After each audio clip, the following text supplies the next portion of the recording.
right, everybody, welcome into the Couch Potato Sports Show. It is me, Sonny Clark, the hardest working man in sports radio, as we're here on our Sunday morning tradition that continues on here into our 15th season. At the end of the NFL season, there'll be 16 years that we've been doing what we're doing, and we'll go ahead and hit the button and bring him on in.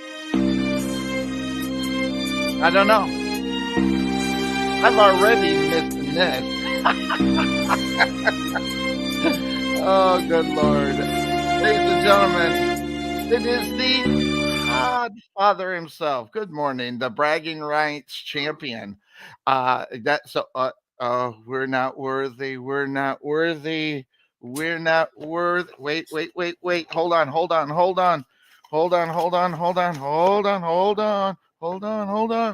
We're not worthy. We're not worthy. There we go. How about that? That is sharp. Why do you have it and I don't? Well, because I just picked it up yesterday and I don't have your address. Oh, there's that. So there you go. But so I will get that out to you. I'll probably put it in the mail once I get your address. I'll put it in the mail tomorrow. So it means I've let you know where I live. Huh? Means I've let you know where I live. Yeah. I may have to go down. I may have to go there to go live so cheap. You know, your rent is a lot cheaper than mine. So that's true. That's true. So good morning. So how are things, bragging rights champion Trey? Everything's good. By the way, I have a new sponsor. If you don't mind me, do you have the logo? I did, and listen. I've been so busy, I haven't had time to do anything. It takes like 5 seconds to upload there, but okay, fine. I see. Well, no, I can. I thought you wanted me to do something with it. I do is put out there. I'll talk about it real quick. Yeah, go ahead, and okay. I'll while you do that, I'll grab it up and I'll put it up. I don't have a problem with that. Go ahead. Right. A buddy of mine named Weston, I work with him at my place of employment. He just started up a new side job called Emergency Detail, where in between a 70-mile radius of Denton and Ardmore, Oklahoma, Denton, Texas, and Ardmore, Oklahoma, he will come out there and he will detail your vehicle. Of course, there's some special things that go on with it. He has a service called the Rookie Exterior Wash for $60. The Sarge exterior wash for $80, the Chief for 3 hours and 30 minutes for $100, headlight restoration, the rescue interior deep clean for $200. All this is great, but here's the thing: if you go on there and subscribe to it and everything else, at the end there is a 20% discount if you just say Offshoots TV. So be sure you do all that and. Give my buddy Weston an opportunity to let his company grow. His number is 940-999-7422. Again, his name is Weston Forrester. Give him a shout and get your car detailed. Lord knows I would do it, but my limo driver, I have to pay him enough already. So is that what it is? Yeah. So the kind of money I pay him, he should be able to afford this on his own. So, but if he wants to use my discount, 20% off, it helps him out. So. There it is, right there. I'm amazing. Now, what I will do is you'll get me the telephone number. I'll put it all together and get it set and ready to go. Well, all you have to do is go to emergencydetail.com and all the information is right there. And they have a deal for a yearly deal for $200. You get this. You have $300. You get this. Again, the coupon that you get is 20% off. That lasts all year long. Sounds like a plan. That's Emergency Detail. We'll do that. And I'll work on something for him. See what we can do for him and get that. And maybe I can put it on the football programs that we do on Thursday and Friday night. So we can probably get that all squared away. Cool. So today's the day, though. Today's the day we talk about your division of football, that being your Dallas Cowboys, the NFC East. We're going to wait before we jump into that as far as that. But there have been some crazy stories this week. Couple of hockey players killed You Yeah. know, I was, and And that's 49er skill too. yeah, a rookie player shot. It's kind of crazy what they. I mean, I hate to sound like the old man, but what this world is coming to, it's just kind of crazy. We're seeing all kinds of things. Whether it be singers or athletes and things like that, where uh, we're seeing a lot of what do you say? We're seeing a lot of interaction between the fans and celebrities and sports stars that are not necessarily good. We're seeing a lot of it right now. And let's see the ongoing trend. None of those players were ever on this show. So if they were on this show, they could have lived. Maybe that's it. Maybe we could do them a full I mean, service to take care of them for the rest of their life. look at the healthy life of Tommy McManus right now. He survived. Yeah, and you want to talk busy? I thought I was busy. I thought I was the hardest working man's wife. That guy. Oh my gosh, he's all over the place. So, but that being said, of course that's the name of the show. We saw some college football, and normally what ends up happening is that for We're watching Madden football, so we're watching for the first couple weeks. well, yeah, I mean, well, scored like 76-0 and 51-3 and well, 52-0 was Texas game over Colorado State. I mean, it was crazy. The only close game I really saw that really may have mattered was Notre Dame and Texas A&M. That wasn't even that close. Yep. And normally, what happens, we get the first week of high school football, then the first week of college, then next week will be the first week of the NFL. But what a lot of teams have done as far as high school, they've backed their schedule up 1 week in reality for the heat, because the heat is still a factor. So if you go back to last Friday, it was hotter than Hades last Yeah. week. And this past Friday, as the Saxony Mustangs took on the Capo Cowboys, unfortunately took the loss. We called that game, but it was like only 87 at kickoff. So Listen. When I become president of the United States, I'm going to mandate the rule that school starts after Labor Day. Because this starting in the beginning of August is ridiculous. It's way too hot. It's still technically summer. No, let them enjoy the 3 months off. I fully agree with you. My kids, we were, having them grow up around here, and I couldn't believe they're going to school in August. I'm like, wait, I mean, this is still summer. Why don't you give those kids a brain break? That's the way they are doing it. So, interestingly enough, they don't get a lot of Hey, rest and relaxation. and they're all saying, well, they have to be in school for X amount of days. Quit having so many teacher and service days, all right, people? I mean, you have before and after school to do all that shit. You have made up holidays like Fair Day. You can just, whatever the hell that really falls on. At least down So, here in Texas, fair day. right. I And mean, it's a real day. it's a real effing day. And I mean, Like, look, uh, I get it. Okay. Teachers need a break too. Hey, I don't blame them either. I mean, teachers are underpaid and underappreciated. Now kids are bringing guns to school, which is really, really, I cannot even fathom what that's like now. yeah. Although my old high school got hit up about 10, 15 years ago with someone bringing a gun to their school. So, it Man, back happens. in the day, the only thing we had to worry about after school was a fist fight. I mean, at least Although it was funny last night at my place of employment, I worked the I Love the '90s tour concert. Vanilla Ice, Tone Loc, Young MC, they were all there. Color Me Bad, Wow. all of them were there, and a few others, and a lot of the former R.L. Turner alumni were there Okay. because that's where Robbie Van Winkle, Vanilla Ice Sure. used to go to. And I got to meet a few of them, and I had a friend in high school who his brother graduated. I wouldn't say they graduated together, him and Robbie Van Winkle, because he graduated Nimitz Smith. The other one graduated Arl Turner. Or didn't really graduate. He went to Arl Turner, and but they knew each other pretty well. They used to race cars up and down Forest Lane all the time.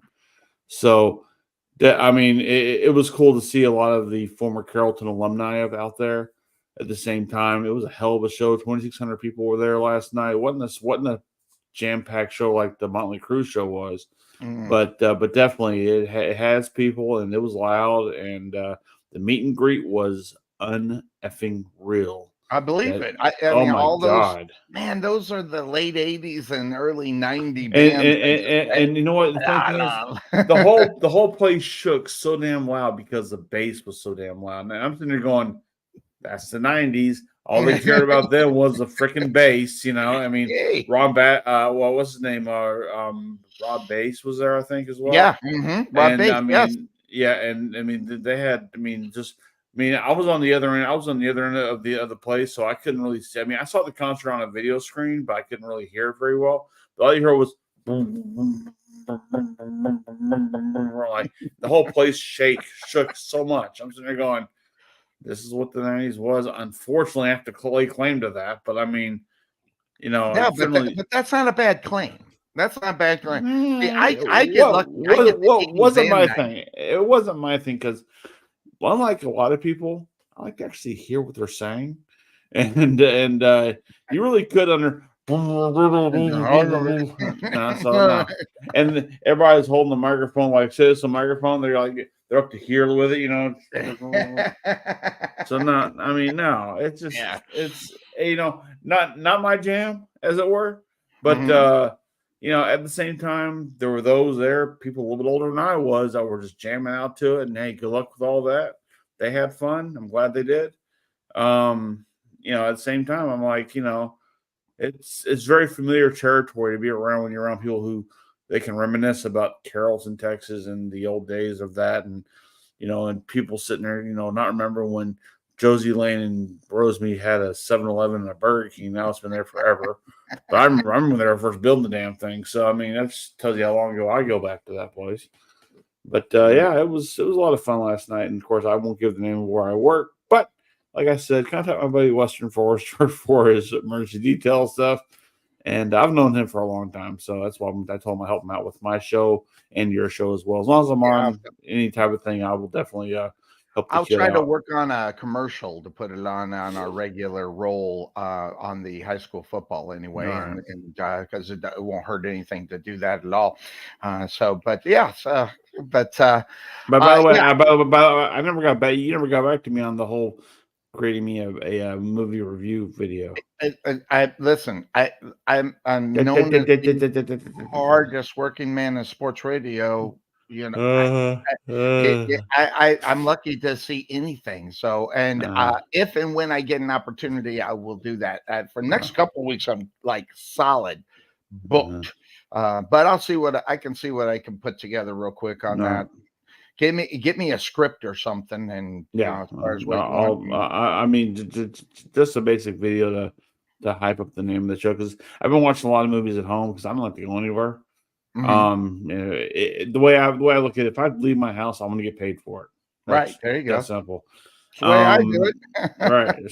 So I mean, I've been sitting home watching a lot of streaming movies. Saw two this past weekend. Wouldn't mind talking about them. They're real. I mean, they weren't extremely good, but they were good enough to sit there and actually, to take my 2 hours of my life away and just watch it and kind of enjoy it. One of them had Jack Nicholson's kid in it, which I had no idea that was his kid. But I just saw like an ad for a show. What was the name? Was it The Quiet no, Quiet no, no, no, or no, no. Well, I tell you if you shut up. eh, No. It's called Out of the Blue.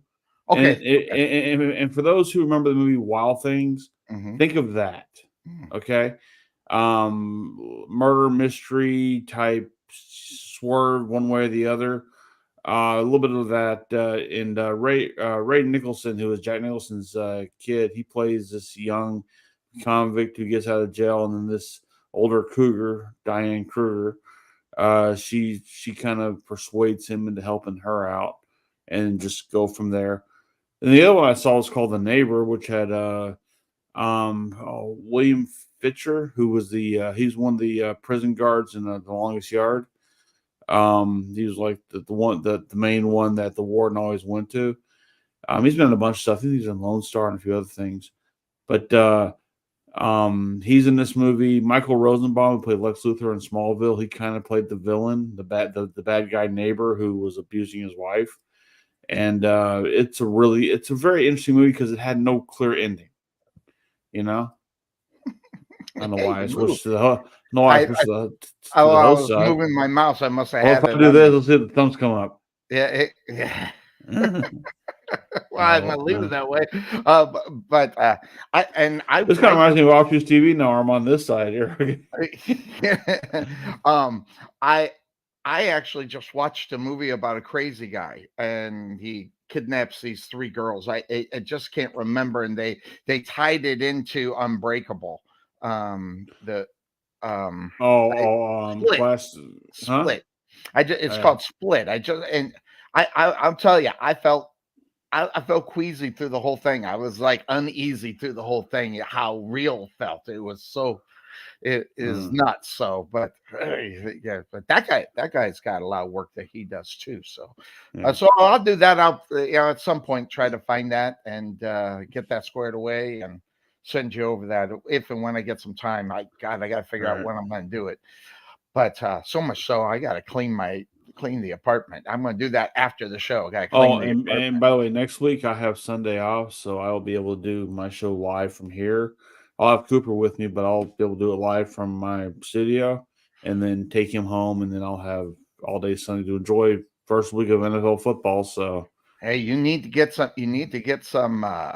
Where we watch it, on Red Zone. You get all the games, and you can see what's yeah, going on. well, okay, Oh, I'll tell you what. When this show starts paying me that kind of money, I'll talk about that. well. Hold on. If you, it's like only $14 a month. I mean, come on, get on there. 14, but does that work for like a Roku TV? Yeah, that's where I watch. That's what I Oh. watch. It's NFL Plus. Just check No, it. it's amazing because you think of everything that we're paying for streaming right now with Hmm. Netflix and Hmm. Hulu and Max, and which by the way their volume sucks on their app. Paramount Plus and Hmm. Peacock and NFL Red Zone now and a few other things. It's like having cable. I mean, it's just like It's having like freaking cable. on your phone, man. It's like, but I will tell you this. This is how you get your family together. I mean, I do. I take care of the Hulu. I take care of the Disney Plus, ESPN Plus. My brother takes care of HBO and Paramount, and my other brother takes care of the other ones that we got. And we got so many of them. I, Netflix.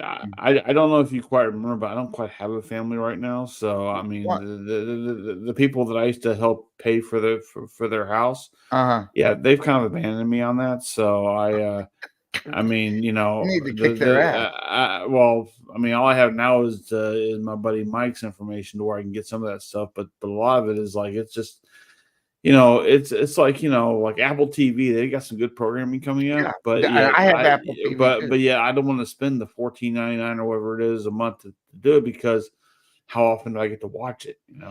And And that's the reason why I don't have TV channels. I have internet because they yeah, do all this I do other too. stuff Yeah. that I spend. And most of my time, I'm just sitting watching reruns of NYPD Blue, and court shows, Yeah. the practice and stuff like that, which Oh, I enjoy. but believe me, the new dog I got, Poe. I got Yes. him, I've got him hooked on. I got him in his crate at night. We put Uh-huh. Seinfeld on. He goes right to sleep. Ah, you need to get him. We need to see him. I've seen Okay, the picture. Yeah. give me a So second. Oh, come yeah. here. Yeah, Hey, so Poe.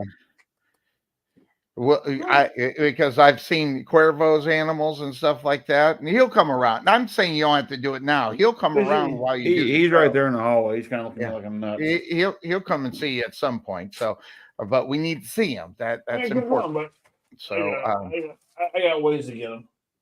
yes, Uh, there he is. What a great there fluff! we He is a fluffy dude. So, you're That's my right. good. Now, so let's ask him. Poe, we're on a sports show here, buddy. He's not interested. I know you're 3.5 months old and you don't know anything about football, but if you had a favorite team, who would it be? No, we don't like the Browns. Okay, I know you like the Dogs now, but no, we don't like the Browns here. Not the Okay, Browns. they got a good defense, but their offense sucks. Okay, Wait. No. We don't have the Redskins anymore. No, I know we're an No, Indian country, but no. I, All right, bro. I am just missing so much stuff. Yeah, oh, I know what I did. As we get ready for high school football and what we do for high school football, I lose my side. Where I got all kinds of stuff. I had to take it out because we got so much stuff for high school football that we do. And Here on StreamYard, you have different options like you have menu number one for your high school football and window number two for this show. So you can always have you, stuff on the back. Yeah, you do. you're gonna have If to you're teach me how to do that. if you're the host, you do. I know I have that with Offshoots TV. So you have a whole bunch of stuff for offshoots and a whole bunch of stuff for the other stuff, not all Well, put together. like when I would do the OIWA stuff, I would have one for OIWA, then one for Offshoots TV. So I would just alternate deals. It's right there in your settings. Gotcha. Okay. All right. If you All took the right. time to actually look at stuff, sir, you can figure this shit out. Well, see, that's the problem. I'm so busy. I don't have it. Oh, okay. So now I can hit this button. Well, I'm gonna it's gonna take a second because I got the guy in the green room that helped me out Friday night. By the way, heck, God, I had so much fun. I cannot tell you how much fun I had on Friday night as we cover the Saxy Mustangs. I'm gonna bring him on in. Here he is. Diddy bop in the water, I'm jigging, hit the river dance. Baby coming up, needing more than a glance. These niggas be pesting. It's Dollar Bill. And by the way, that is Dollar Bill on vocals, right? Is that you? Is me indeed. I like the intro. I like the intro See, too. see, see. It only took me what 4 months to figure that one out and get it all set. See, see, it took that long, Trey. So you might be on hold there You know for a what while. though? I'm a little hurt by this. Every time you get Dollar Bill on here, if you get Bryce on here, here's Sonny. Show it to us. When it's to me, he's like, here he is. He's beating up people on his video. Here he is, the Podfather, Trey Mack. Go ahead, Trey. Or if it's Just here for Cuervo, you, you go all Trey. batshit crazy about it. It's just crazy. I mean, I'm like, what am I, chopped liver here? Come on, I'm one of the I'm one of the misfits. Maybe Give me you a are break. chopped liver. Maybe I'll do an intro. It has chopped liver on it, and yeah, go. Why not? I mean, it's getting some love there. Make your intro chop liver. Anyway, it's Dollar Bill. Dollar. I want to talk about Friday night just for a bit until we get Cuervo in. We'll start talking about the NFC East. And he's got that ugly sweater on. Oh my God! But anyway, that's another story in itself. Friday night, your first experience on the Couch Potato Sports Show, as far as play-by-play and stuff, and doing what we did. How was the experience for you? And I'm sure you didn't really know what to expect going into it, but now that you see it in motion, I'm sure you got some ideas on what you want to do future wise and stuff. How was Friday night for you? There, eyes wide open and expectations wide open for sure. So definitely didn't know what to expect, but I expect definitely happened, Sonny. It was a great experience. It was fun to do and what to expect a lot more going Gotcha. forward next All right. time, Sonny. I'm going to jump in here really quick. Are you on the Bluetooth headsets right now? Let me go ahead and disconnect from it. Yeah, they're cutting out a little bit. So if you could change that, disconnect from those, so then we can hear you. But How am I coming in now?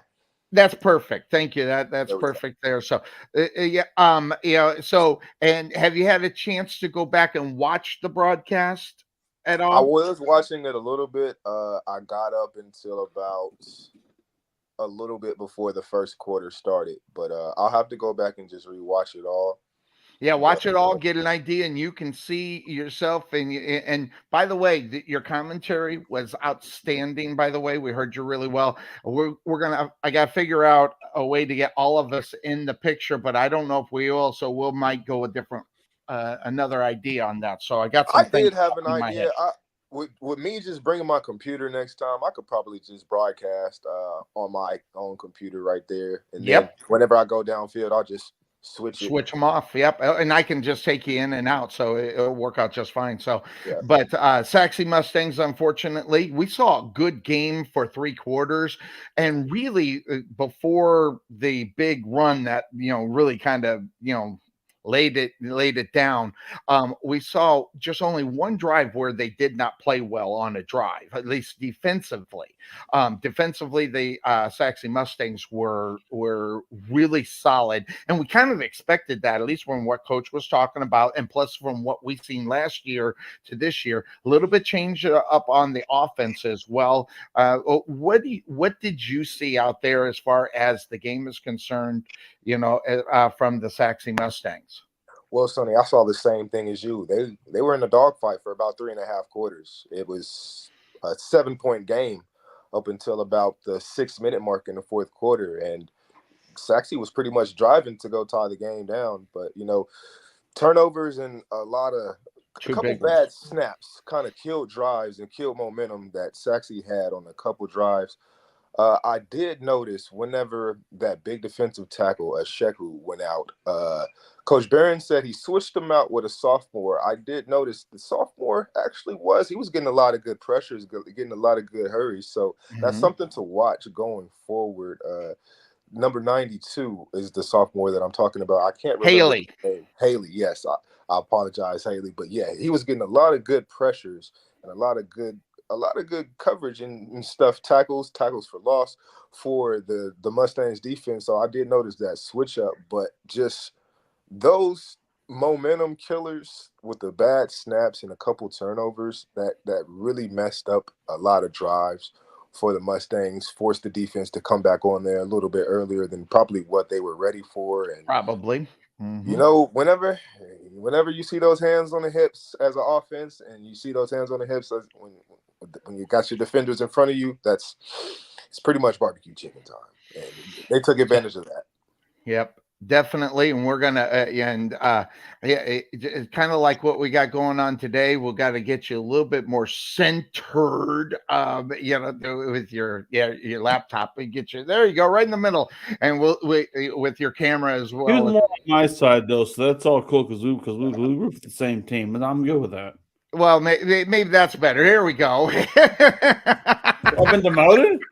No, that's what the hell? What the hell? I've been demoted? You've been demoted. Yeah.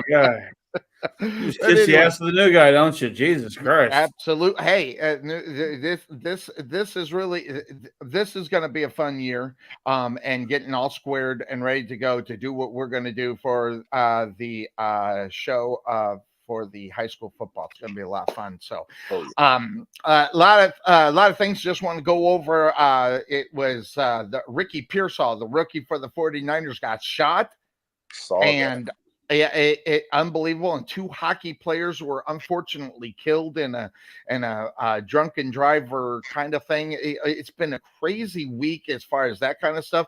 And right before the NFL season, that's something that obviously you want to do. But one of the big news that came out here, it was I think it was 2 days ago, that the Dolphins went ahead and extended Coach McDaniel through 2028. So there's some confidence, Dalla, in what they see in their guy in McDaniels, Josh McDaniels. No, not Josh McDaniels.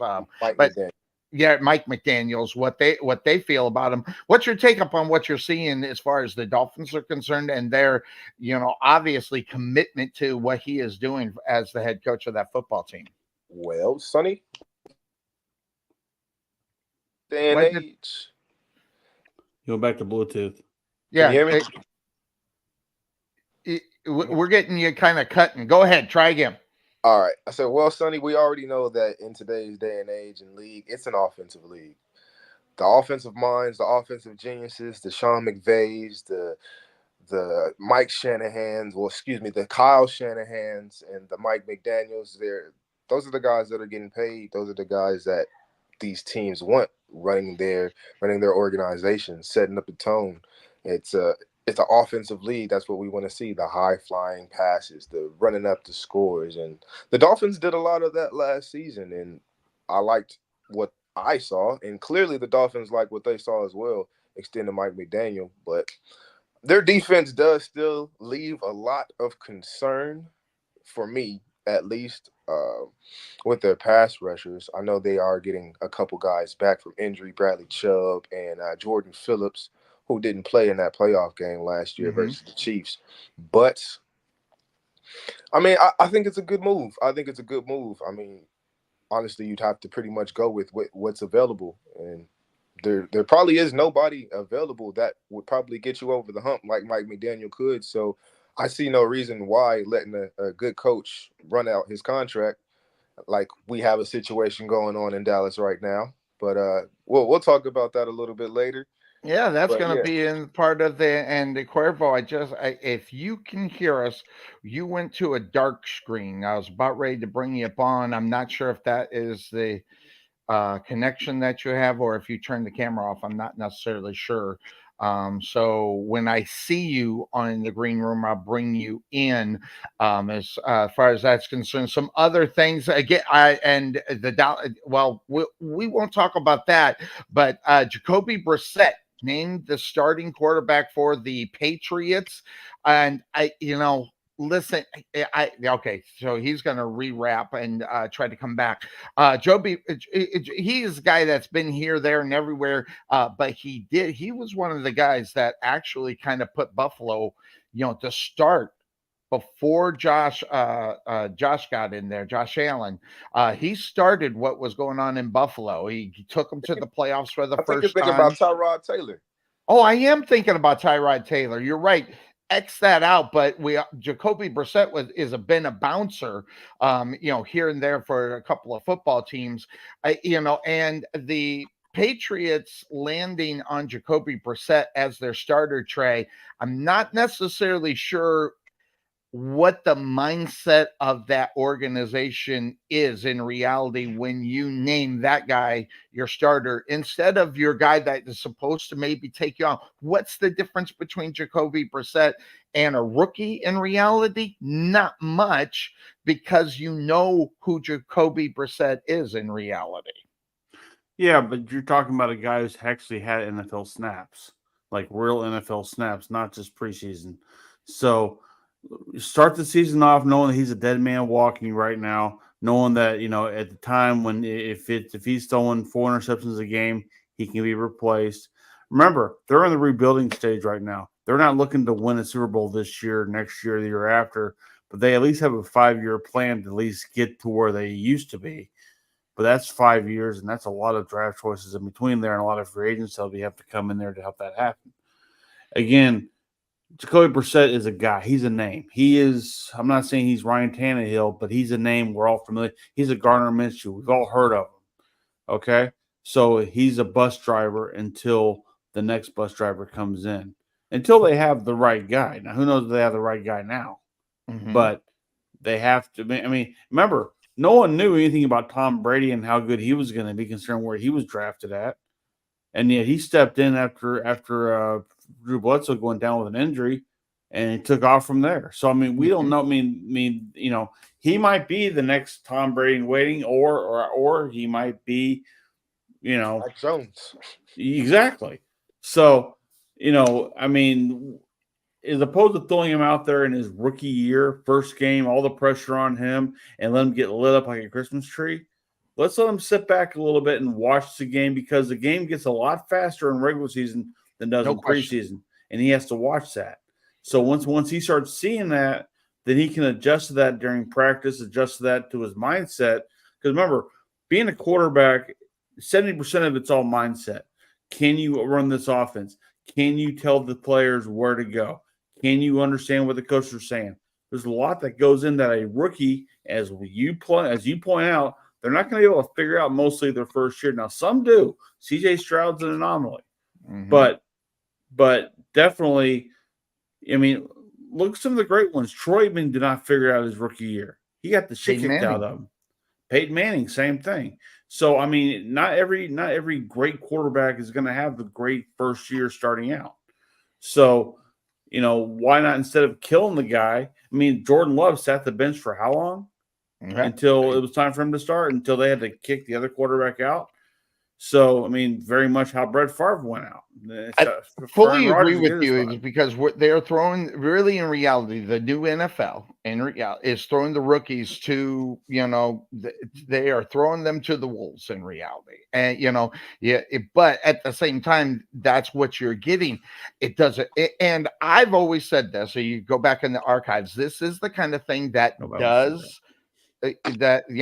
Don't do that. Anyway, this kind of thing that does stymie the progression of a quarterback in reality. Parts of me likes the idea if you just don't have anybody like a Jacoby Brissett, Gardner Minshew, just throw your guy in there. I mean, because there's not much difference in reality.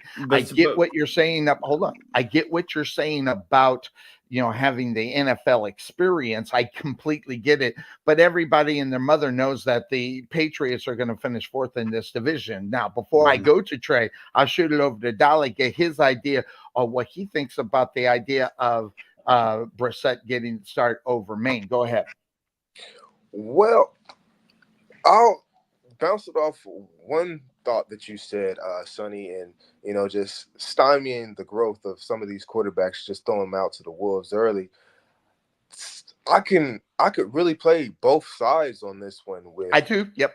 With being able to say, hey, these guys actually do need to wait and see Zach Wilson, see guys like Sam Darnold, see multiple quarterbacks, multiple quarterbacks that were thrown out there way too early before they had the time to develop and just actually figure out the league and figure out the speed of the game.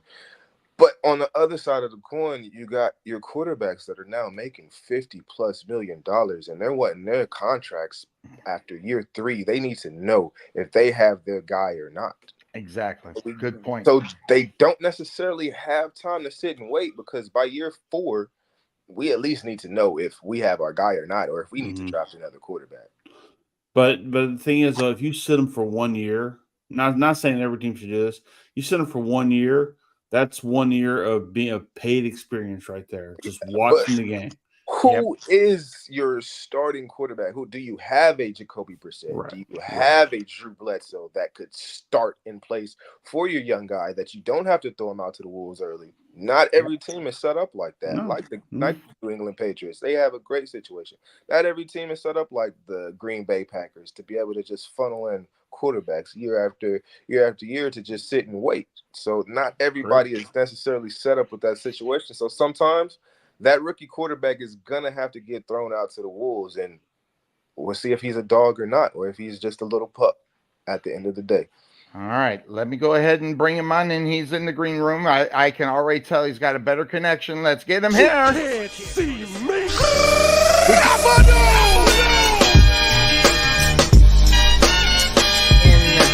In the whole screen there, I can see him already. I can even see him kind of moving to the side. It is the one, the only fine co-host of this program, Cuervo. How you doing, my friend? I'm good. What's up, guys? Hey, what's going on? Doing good. Getting set. Today's the day. It's the last day of the previews, and I'm so. First of all, I'm so glad you're here. Let me just say that.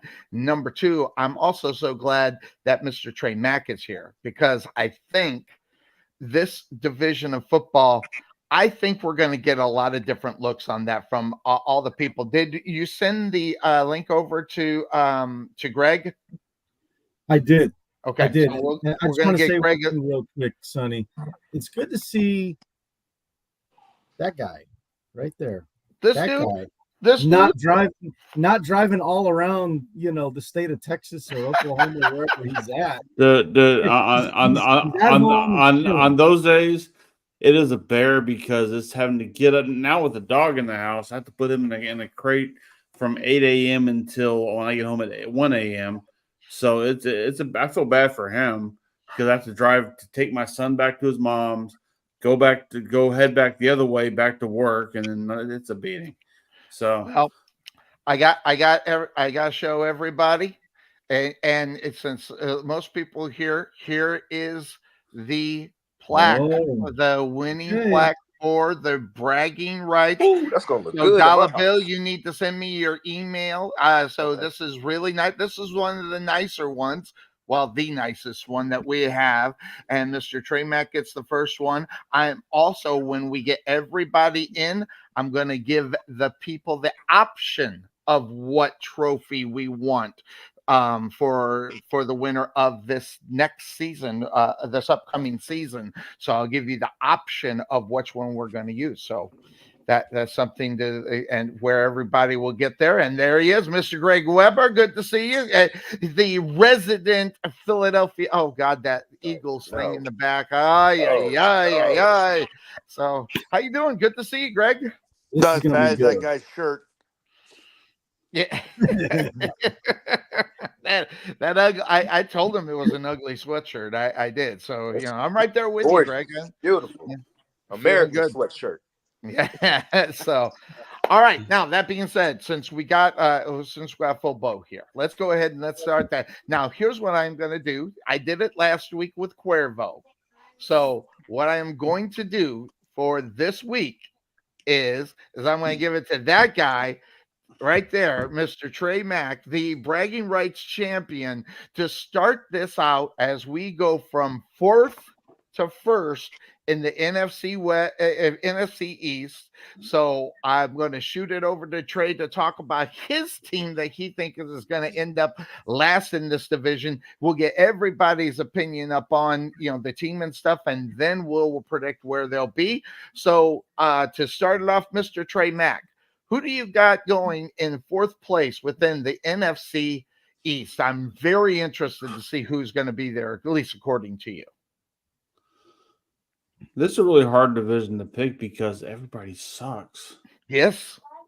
I mean, the Eagles and the Cowboys are probably, I hate to say, are probably the two of the best teams in the division. Mm-hmm.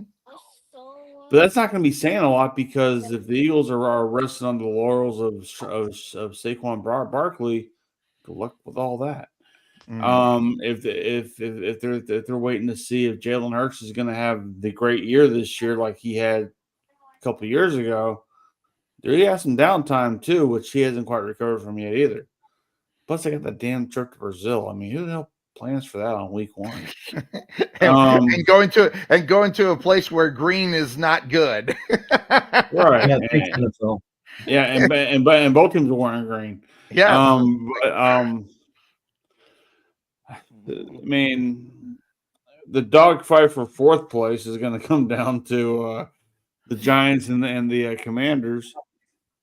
Commanders got a little. I mean, the Commanders to me are going to be a very hard out as far as if they're on your schedule, they're gonna be tough. They're going to beat you up. The Giants. I remember last year, week one, I came on here and I predicted the Giants were going to beat Dallas on Monday night in New York, and Dallas whooped the shit out of them 40-0 because no one saw that one coming, and then it just progressively. Okay, well, except for maybe you weren't here, sir. That doesn't count. But it don't matter. Yeah, until you're here. Let's face it. We had a few athletes who have passed away because they were never on this show. Think about that. Yeah. So no, the dogfight for fourth place is going to come down to the Giants and the Commanders. I still say the Redskins. Why do I do that? But between them and the Commanders, So who are we talking about first?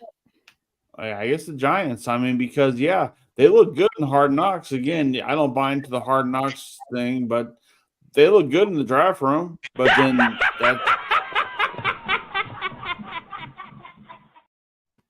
exactly, I didn't buy it either.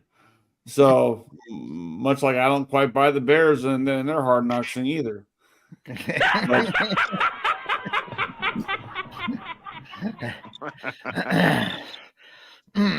Yeah, someone shoot me in the head with that. It's pretty bad. It's pretty bad. It's bad. So that being said, all right. So right now you think the Giants, and I don't necessarily disagree. As far as Daniel Jones right now, this is a guy that's got to prove it this season. If he had an insane amount of money thrown at him, but it's not as insane as some of the other ones. after him, but he still is going to have to prove it. But the loss of Saquon Barkley is going to be bad for this football team because you don't know. They got the contract extension for Neighbors. Brian Dable is going to have to figure out how he's going to deliver this season because as of right now, and I have not watched the Hard Knocks, not that I'm going to, but this is something that when you take a look at the Giants and the potential that they had when they first brought in Brian Dable to where it is now, we got someone on the hot seat there, Cuervo, in reality for the Giants, and that's the head coach himself. Yeah. I mean, I think Dable is a guy that you got to watch as far as being on the hot seat.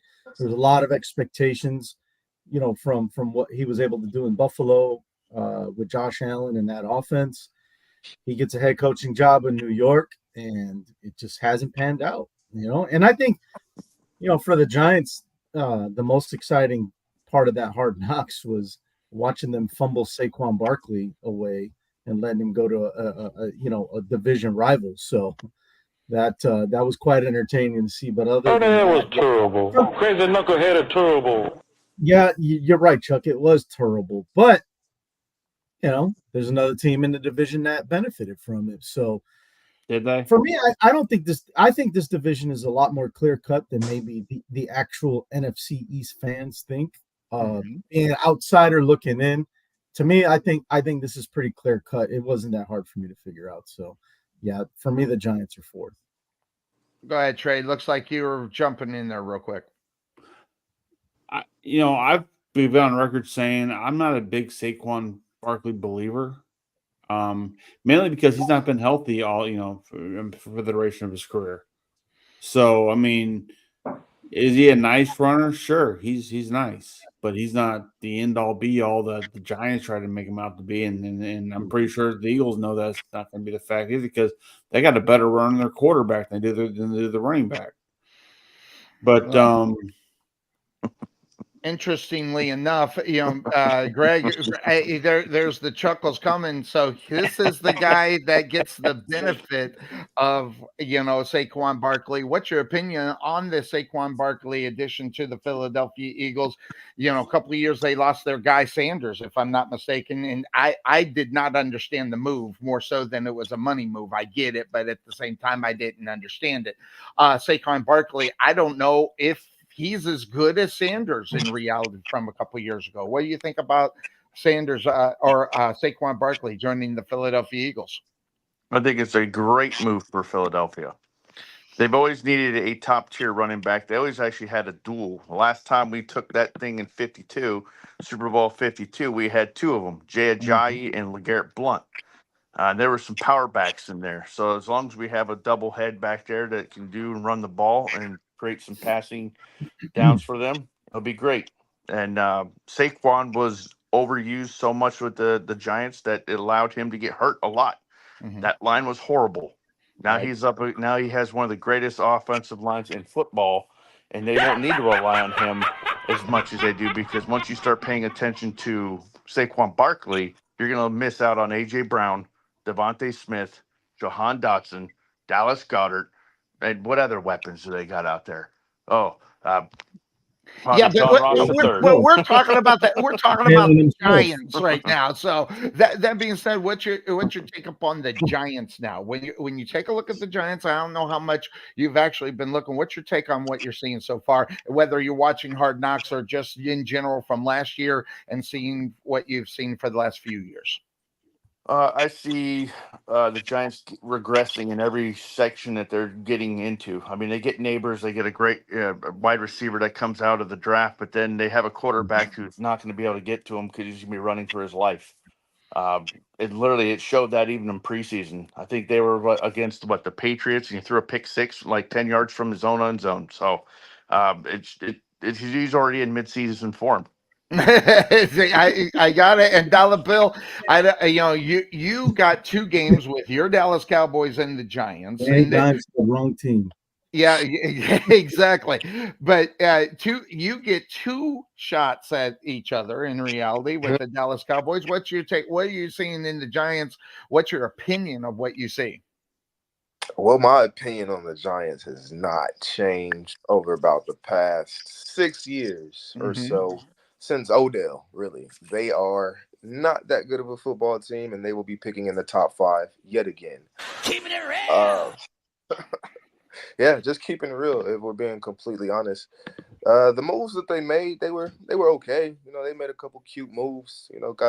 Got a couple playmakers. Brian Burns, Malik Neighbors in the draft. He's going to be a playmaker for sure. Definitely an egregious move by the Giants, unretiring a number that has been retired for 90 plus years to give to a rookie who's proven nothing. But hopefully, Malik Neighbors lives up to that Wait, hype. what one did they take that was retired? They unretired number one. The number one for the New York Giants had been retired for 90 years, and they unretired it and gave it to Malik Neighbors as of about a week ago. Wow, interesting. I didn't know about that. That is, but as far as that's concerned, so the Giants, I don't know. This is one of those teams where you go back to what they did with Eli and everything else, and since he retired, they haven't been the same. But they weren't the same even with Eli for the last 4 years in reality. So Yeah. and also, by the way, week 4, the Dallas Cowboys get them on Thursday Night Football. Okay. So, and the Giants right now are 5-19 against the Cowboys since they won the Super Bowl back in 2011. So, just kind of get an idea of some of the things to look at as far as the Giants. I mean, I'm not seeing anything defensively, for this football team. I'm not seeing the standouts that are going to be the part of the team where you go, wow, you're going to have to look out for this team. In reality, Cuervo, and I'm going to shoot it to you, when you don't have that, main focus of, a guy that you've got to keep track of, because Daniel Jones, let's be honest, has been pedestrian at best for the last few years. So you don't have to worry about him. And that makes you not have to worry about anybody else on that football team. Yeah. Daniel Jones is obviously somebody that benefited from timing as far as quarterback contracts are concerned, because he's definitely not worth what he's getting paid. Mm-hmm. But don't worry, the Giants they made a great move. What Daniel Jones doesn't play well or whatever, they got Drew Lock in there as their backup. Outstanding job, guys. Good job. Good job, definitely. You gotta love the movement there, but hey, the Giants get week 1. They get the Minnesota Vikings. Now that's an matchup in reality in week 1 that's going to get overlooked because both these teams stink. In reality, they're going to get the Minnesota Vikings with Sam Darnold as the starting quarterback. So this could be an interesting game to watch, and the Giants maybe not could be 1-0 after that one. So I'll go ahead and bring in the bragging rights champion Trey Mack. Week number 1, just a really quick look before we actually dive into it next week. What do you think about week number 1? Their chances of getting a victory against the Minnesota Vikings there, Trey? They're playing in New York. The Vikings right now are considered like a 1-point favorite over that game as of right now. That could change next week. Sam Darnold going back to New York. Can you picture what kind of hell that's going to be? Jesus Christ. The Viking team that's not very good. Right. I mean, it's like the battle of the suck in week 1. Yeah. I like right now in our pick'em league, I picked the Giants right now, but that could change within the week. Good. That's only because of home, because they're home, and every home team's a 3-point favorite at home until the reality sets in that they're taking on someone better than they are. We don't know if the Vikings are better than them or not. Vikings might just suck just as bad as to me. I mean, we got the Vikings going 4th this year as well. Yeah. So in their division, so that's why it's overlooked in week number 1 in the games on the schedule. That one's overlooked because no one gives a rat's fat ass. So if it ends in a tie, would I be that surprised? Probably not. The final score is 3-3. I'm like, well, that's what it is. It's so hard to call it right now because I want to wait and see what happens next week. When I mean, obviously we probably have 2 games this week we can pick that'll be airing before we have our next show on next Sunday. So, but this is not one of them. So I'm going to wait to reserve some judgment on that one. All right, so you got them in fourth because you started it off. I'll take it to dollar bill. Where do you got the Giants in the NFC East? And if you have anything more to say about the Giants before we move on. Oh, I have the Giants in their favorite spot in the NFC East, smack dab in fourth place, the bottom, where they've always finished, where they love to be at. So, I mean, again, they've lost way too much. Their only production in Saquon Barkley, and they replaced it with Devin Singletary, who's a journeyman at this point. He's bouncing around. This is Devin Singletary's third team in 3 years, and we all know who Daniel Jones is, and he's going to prove us right yet again for another 17 games. If he we know lasts who that long. Daniel Jones is, Jenny. You know exactly who he is, and he's going to prove us right yet again. And maybe we won't even see him for the whole 17 games. Maybe we'll get a little bit of Drew Lock. The Drew Lock era in New York will begin. Oh, good Lord. Good Lord. Richard Weber, where do you have the Giants in this division? Is the right place in the basement? It is always in the basement. Fourth place. Fourth place, got it. And Cuervo, where do you have the Giants going into this one? Yeah, same thing. Last, just to kind of, from what Dollar Bill said, they downgraded in some places. They downgraded running back, and they also downgraded at safety. They get rid of a guy in Xavier McKinney and replace him with the guy that Greg knows well in Jalen Mills. And so, I mean, the team is just downgraded. So you can't really expect much from them. Yeah, it's one of those things where I hate it being so obvious, but we still got to look at it, and we'll look at week number 1 in that game next week because we're going to be looking at all the games each and every week, from week 1 to all the way to week 18. Check out all the games, and you can check us out 9 to noon. We'll take you right up to kickoff here on the Couch Potato Sports Show in Red Zone. Make sure you check us out there. Everybody's involved. Also, if you want to be involved, that be Mr. Greg Weber in the bragging rights to bring home this nice trophy right here that Mr. Trey Mack, the Podfather, won. We will get that out if you want to be a part of it. I have a question on it. Hey, hold on a second. Put it back up real quick. I know there was a space. That wasn't my fault, but there's a space between the pod and the pod father. I mean, the Podfather. Yes, I'm sorry. Hey, I get a trophy that y'all can get my name right. That's great. That's great. You're lucky. Yeah, I was going to say you're lucky it's spelled right. With me and my dyslexia, I could have turned everything around. That having been said, all right. We're talking Tide Pods there, or what? Say again. The father of Tide Pods? Like, what are we talking about? Yeah, right? Yeah. He's the one invented eating them. But that being said, wow. All your fault, huh, Trey? There you go. So, Trey, all right. I'm nice and clean on the inside. Yes, there you go. Third place in this division. I'm down 40 pounds. I'll go with it. Why not? Whatever works. All right. So you were talking about the dogfight. So that obviously means that you got the Washington Commanders in that third place position. Talk a little bit about what you're seeing and why you got them in that spot compared to maybe second or maybe winning out the division. Okay. When you compare the Giants to the Commanders, let's talk about who has the most promise between those two. That's a hard reach. Okay. Mm-hmm. That's a very hard reach, but you see the good things the Commanders are trying to do. Trying.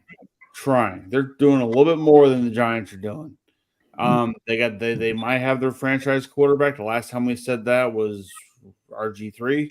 Mm-hmm. That could have worked out well for him had RG3 not been figured out by year number 2. This is going to be the other problem they're going to have by feeding him to the wolves the first year right now, because after this year, people are going to figure out who he is. Mm-hmm. And then he has to, do what Tom Brady did do and, show something else the next year to be able to move forward, as opposed to RG3, who just showed him the same thing he did his rookie year and got lit up. The Commanders, they made a few moves in the offseason. Nothing really big that splashed that I could really think of off the top of my head. But then again, like I said, they had promise last year. They started coming on towards the end when people were not taking them seriously, Yes. and they built up some momentum in the process. If they continue that momentum a little bit, they might, like I said, they're going to be a hard out. I mean, they're on your schedule. Don't pencil in a win just yet, because let's see what this team does after 3 quarters. Because after 3 quarters, kind of like your Saxy team this past weekend. After 3 quarters, they quit playing, right? Well, they were just overmatched in reality Right. against the state's Right. number And, 18. and here's the thing: the Commanders come in this year very much overmatched. But how do they play going into the 4th quarter? How they go with 5 minutes left in the game? That's going to be the key for this year for them. There are going to be a lot of close games, win or losses, field goal wins or losses, whatever it's going to be. It can help them, it can hurt them. And now I'll say this, though: if they end up being kind of a 7-10 team this year, now it's not predicting a record for them, but we'll say they're that. That's going to fuck them out of the draft next year, because a lot of teams are going to be 7-10 this year. So that's not going to help their draft. I'm not saying they should tank every game, but I'm just saying, we live in a world where either you really suck or you're really great. Which one do you want? Because if you're in the middle, your draft choices aren't so great unless you make some trades to get better draft choices. But who do they got to trade? They got nothing. Yeah. So, but like I said, they got a little more promise than the Giants. Not a whole lot, but a little bit. But as in the NFC East, which is what this conference, this division really is. The winner of this division. I'm sorry, Greg. And I as a Cowboy fan, I say this: my team will not advance into the. We know they ain't going to advance in the playoffs. They have Jerry Jones can show you. Look, we're still the number 1 team in the league when it comes to making money. That's great, but you ain't done shit in the playoffs. Yeah, so it don't matter. The Eagles, they're going to struggle just as much as the Cowboys are this year, because they got to play the same teams the Cowboys got to play. Well, let's not go too deep into that part, because we're not at that spot. But the Washington Commanders, just to let everybody know. I got cut off really, really quick by Sonny. Did y'all see that? He had the finger point. He was ready to roll. Well, no, take a look at what the Commanders did last year. They went 0-6 last year in their own division, which is, obviously not the best thing in the world to do. And by the way, they haven't won a playoff game since 2005 as well. Maybe not as bad as the Cowboys or anything, but worse than the Cowboys. Did they go 0-6 last year in the division? Say again? Did they go 0-6? Didn't they beat the Cowboys once last year? At least what I was looking at, it said that they went 0-6. So depending on where I got that information, if it's right or wrong, you guys can check it. But they didn't do very well in their own division anyway, regardless. So, if it was 1-5 or 0-6. But as far as what a season for the Commanders, they get the Bengals on Monday Night Football. The Commanders on Monday Night Football. Are we serious? I don't know. But the Commanders get the bye week. I think it's week 14. So the bye week is a long way away from them in case something happens with that football team. So I'll ask Greg. He takes a look at the Washington Commanders going into the season. I don't know how excited you are about their, Jaden Daniels and the excitement of the franchise. He's not. But you could tell he's probably not all that impressed. He's probably. No, not really all that impressed, but believe it or not, with the turmoil that's going on in the NFC East, just in the Giants and the Commanders, I see that the Commanders are doing better things right now than they have done in the past years. Obviously, getting Austin Eckler on that team was a big deal for them. Getting their quarterback will also help that. They have some playmaker wide receivers that'll help them. If they all stay healthy, I'm going to put a little shocker out there for you. I say they're going to jump the Cowboys and take second. Wow. Okay. You'll see why. You'll see why when we start talking Cowboys, because you Cowboy fans already should know Jerry Jones is killing your fucking team. Yeah, 100%. Wait now. Wait now. 100%. Hey, I got my Wow. dog today Wait on that now. one, Greg. Oh man, that was So funny. interestingly enough, then as far as the Commanders are concerned, you got them winning the division over your Eagles, then, right? Is that what's going on? Or No, sir. No, sir. Eagles are taking number one Of in that course not. division.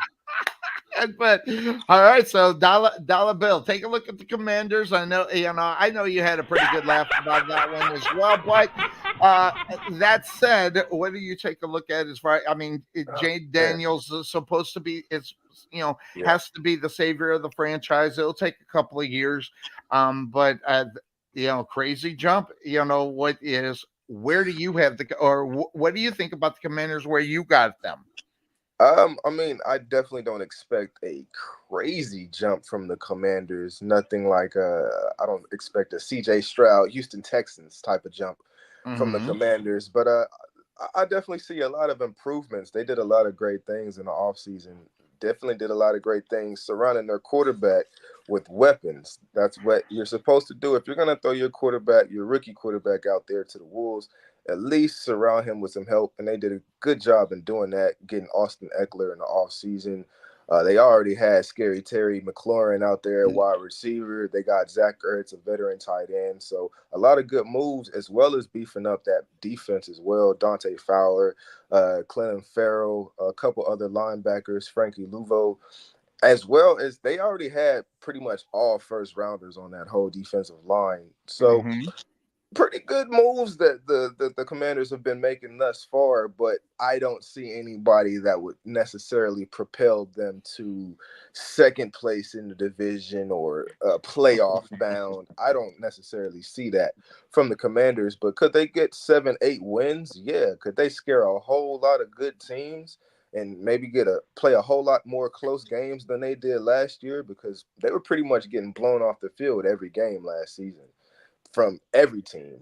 And I don't expect that this season. I expect a dogfight. They got our defensive coordinator, Dan Quinn, and you know how Dan Quinn plays. This is a Legion of Boom coach. He's been the defensive coordinator in Dallas for the past 3-4 seasons, and he's only had the Cowboys leading the league in turnovers each and every year. So I expect him to bring that same type of tenacity over to the Commanders, that same energy over to the Commanders, and pretty much bring a spark to that locker room, pretty much a spark that they haven't seen in years. But if everything plays out right, Jaden Daniels plays it smart, and he learns how to get down, unlike he did in college, where he got thrown around like a rag doll out there. But hopefully he can learn how to slide, and he's not like some of the guys that preceded him, like RG3 and stuff like that. And he can have a pretty long career because he's got a great arm. He's very athletic. That's what you need to see in today's age in quarterbacks. So I think they're trending in the right direction, but I don't see a monumental jump for the Commanders. So Cuervo, the Commanders, what's your take? What are you looking at in as far as with their season in 2024? Yeah, I mean, if you're a Commanders fan, you gotta like the direction that they're going in. When you're talking everything from the top down to the quarterback, everything is new. It's new ownership, new front office, new head coach who's getting a second chance, new quarterback that you draft and you believe can take your team to the next level. So as a Commander fan, I mean, you got to be excited. Now go put it on the field. Right. That's the thing. So that's why I'm going to put them in third, because while it all looks good and it sounds good, in the off season and the preseason and all that, you still got to go out there and you got to execute. You still got to go out there and actually make it work. They put some nice pieces together. I don't think any of those guys are really game changers or game breakers, so to speak. Eckler was good. He was a nice running back with the Chargers. I just don't know if he's gonna have the same type of production that he did with them. I mean, when you have Justin Herbert, it's easy to be productive. But I just think that while it all looks good and sounds good, now it's all about putting it together. And I do think it's going to happen. It's just not going to be this year. So I do expect in the future, kind of foreshadowing here, I do expect Washington to be a better team, better franchise moving forward. But for now, they're going to be in third. I think I agree with you. I don't see how. Well, the Commanders in second place. So, Tim. I don't see how they go. I mean, I see where they're going, and here's one of the things that drives me nuts about fans, probably more so than anything. They see the potential and then they jump on the potential on what they're doing. That's not what Greg Weber is doing, by the way. I think I kind of have a sneaking suspicion where he's going with as far as where the Cowboys would end up, in his opinion, compared to what the Commanders are. He's not falling in love with the quote unquote potential. He's falling in love with something else that the Dallas Cowboys. I almost know exactly where he's going. I'm going to write it down where I think he's going to go and see if I'm right. But It's as halfway. So as far as the Commanders and what they got going, fans just have to learn to be patient, okay, and not fall in love and then go into the second year they're going to win the division or make it to the Super Bowl. This is an experiment that's going to take 2 to 3 years minimum before you see any kind of payoff from their number one draft pick at the quarterback position and how they put the team together chemistry wise in order for them to be good. So I have the Commanders in third place in this division as well. So that means we're going to shoot it over to Mr. Trey Mack and I'm very interested to see where and what he's got going on at this spot. So the bragging rights champion, Trey Mack, who do you got in second place within this division? I'm very interested to hear your take upon this. Okay. I got the Dallas Cowboys in second place. Dallas Cowboys, second place. And the reason why I say this is because you have a coach who is a dead man walking. You have a quarterback who's a dead man walking. I'm not too sure if Dak Prescott wants to stay here, to be honest with you. I mean, here he's under so much freaking scrutiny because he doesn't win. Imagine if he went to the Seahawks. Imagine if he went to, a team that could really use a quarterback and use a pretty good quarterback, but not, someone we're going to put his expectations up to Super Bowl or bust. I can see him doing better with that and with his mindset being what it is. Having said that, I mean, if it's all based on who wants to pay him. It would be funny if, say, the Seahawks was going to offer him $40 million for 4 years. He takes that as opposed to the $60 million everyone thinks he's going to get. That'd be funny, kind of funny, only to show that he wants to get out of Dallas. Because I'm sorry, Greg's right. Jerry Jones is killing this team. Jerry Jones is killing this because as long as he's the general manager, and we can argue this all we want to, but there's no point because it's a dead horse. It ain't going to change until he dies. Even he says that. And again, and I pointed this out, I think last week. Cuervo, you said this. A general manager survives maybe two coaching changes, right? Then at that point, they're gone. Jerry's had 8. As a general manager, he has 8 coaching changes in his 30 years. Before he got here, we only had 1 coach. He gets here, we had 8. So that's on him. So we're going to have number 9 coming up here soon after this year because McCarthy ain't going to stay for this shit. And for that matter, Jerry don't want him here because he's not Super Bowl or bust. So, I mean, look, they've won 12 games 3 years in a row. That's impressive, but that's where it stops. Okay. This year they won't even get to the playoffs because I had them going 6-11 earlier. I backed off of that, maybe 7-10, maybe 8-9. But they got a tough schedule. I mean, you got the Lions who wants a rematch after last year. They got the Niners who kicked the shit out of them last year. They got the Eagles twice, which, the Eagles are notorious for being a thorn on their side, win or loss. It doesn't matter. Same thing with the Commanders. I mean, yeah, the Commanders got the shit kicked out of them by the Cowboys last year twice, but a different team. I mean, you got the Ravens, you got you got a lot of hard. I mean, you got the Texans. I take the Texans over the Cowboys any day of the week this year because they got more promise. And let's get to the Cowboys. What are they doing in the offseason? They re-signed Dak. They re-signed Zeke. They just picked up Dalvin Cook, which in 3 weeks we'll see what he can do. Nothing. But right, I mean, it was the reason why he couldn't do shit for the Jets. Of course, that was the Jets also.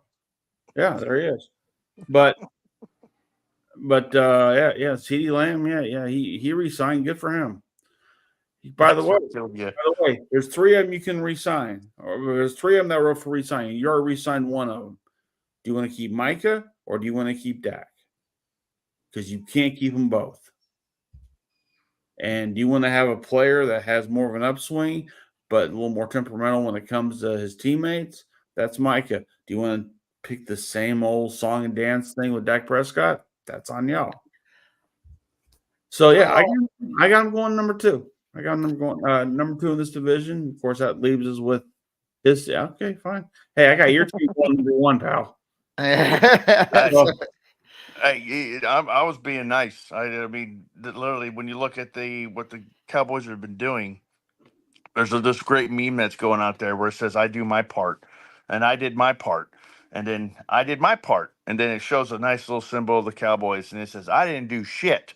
That's exactly what the Cowboys have done. That's exactly what they've done. And now that they just signed, that signing of CeeDee Lamb has also just killed the Cowboys. They make him one of the highest paid wide receivers in the league, and literally that just takes it with caps space with Dak and him. You ain't getting anybody for the next near future. If they sign Dak Prescott, then it is completely over. Micah Parsons will walk. He's already disgusted and dissatisfied with that team. Not to mention all the other players that are on that team. You'll have with all that stuff going on in the locker room, and Mike McCarthy's head is on a spike. It's pretty much setting it up exactly what I'm kind of believing for this season for the Cowboys. They're going to tank it on purpose because that's what Jerry Jones wants. And here it comes. And if you wrote it down, it's going to be prime time back in Dallas. Deion Sanders from Colorado returning with his son. With his son. That's exactly where I thought he was going with this. That's exactly where I thought that Greg was going to head. But it's true. It is true. Well, look at how many times you see Deion Sanders with Jerry Jones. It's been happening. It's been seen a lot, and it's just no one's talking about it yet. But I'm letting it out now. It's happening.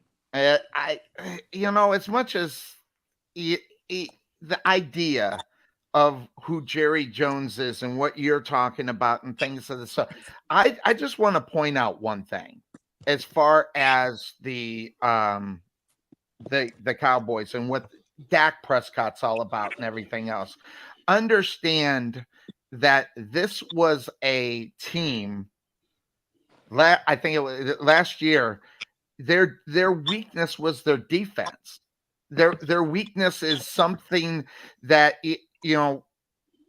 when you have Dak Prescott, and I threw the numbers out last week, scoring 40 points a game over 12 to 13 times a game. So is it really Dak Prescott? Yeah, maybe he dropped the ball in the playoffs, but this is what they're getting. They're scoring 40 points a game. All right, in those playoff games, Dak Prescott didn't have the stat line of the world, but was it really Dak Prescott's fault in reality? And I'm not going to fall for that part, okay? Because everybody says it. Cuervo, everybody says defense wins championships. Well, that also goes, defense gets you to the playoffs in order for you to win that championship. So when I look at this, Cuervo, I look at the defense has been one of probably 3/4 of the problem in Dallas not being able to advance in the playoffs more so than Dak Prescott. You said the defense is the problem? Absolutely. That what I mean. When you Oh, can't win games, when you can't win games after you score 28 points, regardless of whether it's in the season or in the playoffs, 28 points wins football games. That means the defense no showed in reality. It's just what I I could not, Sonny, I could not disagree with you more. okay. That defense is the reason that Dallas was in Staying some of the games games. that they were in, that they won some of the games that they won. I mean, this team was the most opportunistic defense in the league. I think about all them pick sixes that Deron Bland had. Are you kidding me? What, Like, hold on. Hold on. anomaly. It's an anomaly, and I understand that. Playoff. Tell me another team that does that. Well, Team that did that. the defense was fifth in the league in points and yards allowed per game last season. Okay. That is, I can care less if you're getting pick sixes all day long. That doesn't do you any That's good. points on the board.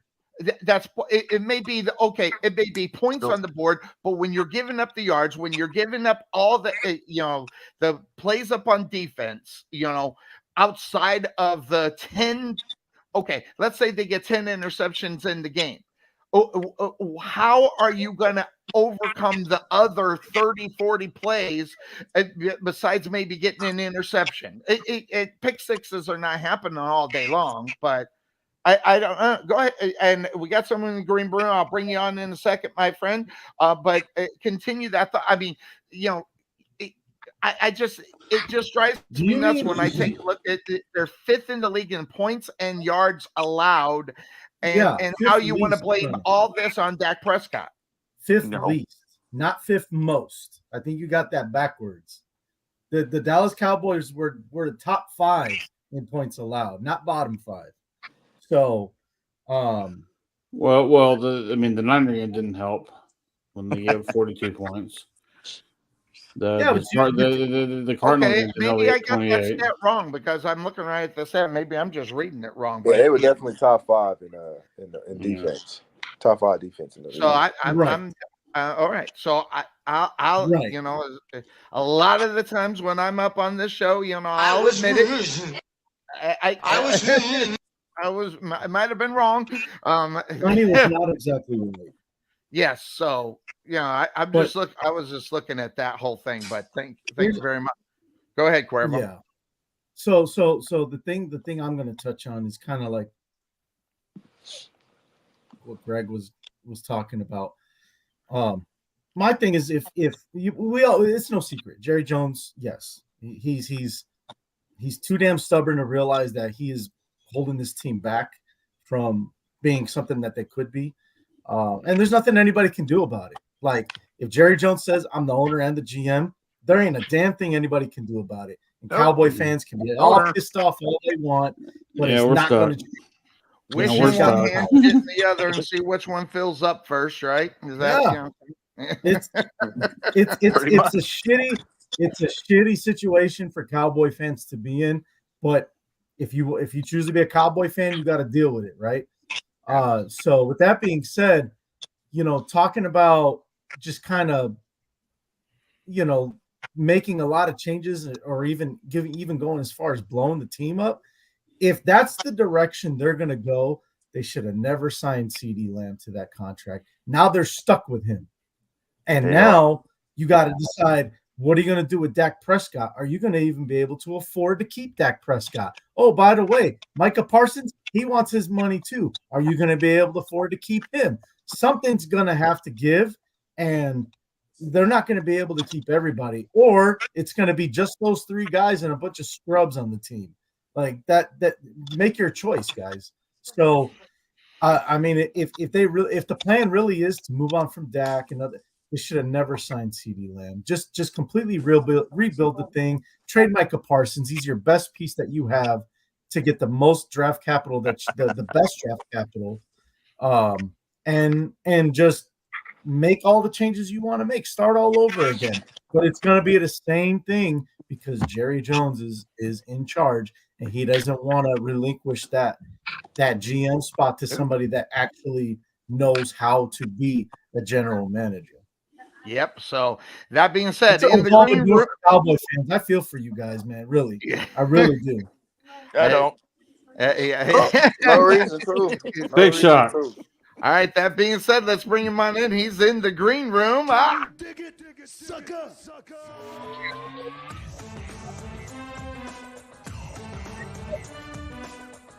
It's the guy that's all over the internet. He goes to all these shows. He puts it out there. Not only that, I can always dig it. Is the best smile on the internet. It's one Bryce from Brooklyn. Bam! There he is. There he is. Bryce, how you doing? Good to see you, my friend. Good to see you, Sonny. Good to see the crew here. Good Yeah. to see new faces. Yeah. Good Greg to Weber, jump in. a friend of Cuervo's, Eagle fan. And it is what it is. Yeah. This is why I came to go over to NFC East today. Yep. So To see all the teams we got the teams represented. Nice to meet Greg Weber. yeah. Look forward to it. Let's hop into this really quick. We had a unanimous fourth place, the Giants. Quickly roll over what you think about the Giants, as we all got them in last place within this division. Yeah. I'm not going to bring any new information and won't spend a lot of time on it. I got the Giants at number 4. I mean, most importantly with that is they gave Daniel Jones all that money. I know you got to pick a quarterback, but that's the wrong quarterback to pay. I would have went in another direction. I just don't know what the ceiling is for a team that has him as the starting quarterback. I like David Singletary I believe he's their running back. Yeah, I think he'll be the number 1 option. I like Darius Slayton. I actually hope he gets traded to Pittsburgh. He would be number 2 pick. He would be a good wide receiver slot in that room. I mean, I've got some pieces on defense. When will Thibodeau kind of step up and really be that consistent down and down out player? I don't know, but I think this is the worst team in that division. 3, mark that. 4 out of the 5 that are on the right-hand side have the Commanders in third place in this division. Real quick overlook on that with Jaden Daniels going in there. In new regime in reality as far as that team in Washington is concerned. What's your take up on the Washington Commanders? This is a tough one, and I've been thinking about this, mulling it over. I'm not the biggest Dan Quinn fan in terms of a head coach, but he did take a team to the Super Bowl. I think he will have that team playing a certain style towards their defense. I think Jaden Daniels as a rookie, it's hard to rely on rookies, but I think they're going to minimize him turning the football over by running the football more. I believe with Gibson, and they have another running back. I want to say Robinson Jr. I could be wrong. It is Robinson Jr. It is Robinson Jr. Can the offensive line come together? I think the defense is a little bit better than people think. They're even under Ron Rivera. I think their game to come in and compete week in and week out. I'm not saying they're going to have a great record, but this is actually my sleeper of the NFC East. I have the Washington Commanders finishing second in the division. Interesting. That one. Greg Weber says the same thing. So let's go to the resident Cowboy fan. That's right. Within this division, the second one. So let's find out from Dollar Bill. What's your take upon what you're seeing with the Dallas Cowboys as far as where they are? He repping his team. He got his sweater. I'm ready. Let's go. No, got to. Ugly sweater. Good God. Well, He's got his bib on. I'm not gonna lie. I'm not gonna lie. Oh, that was terrible. Crazy knucklehead of terrible.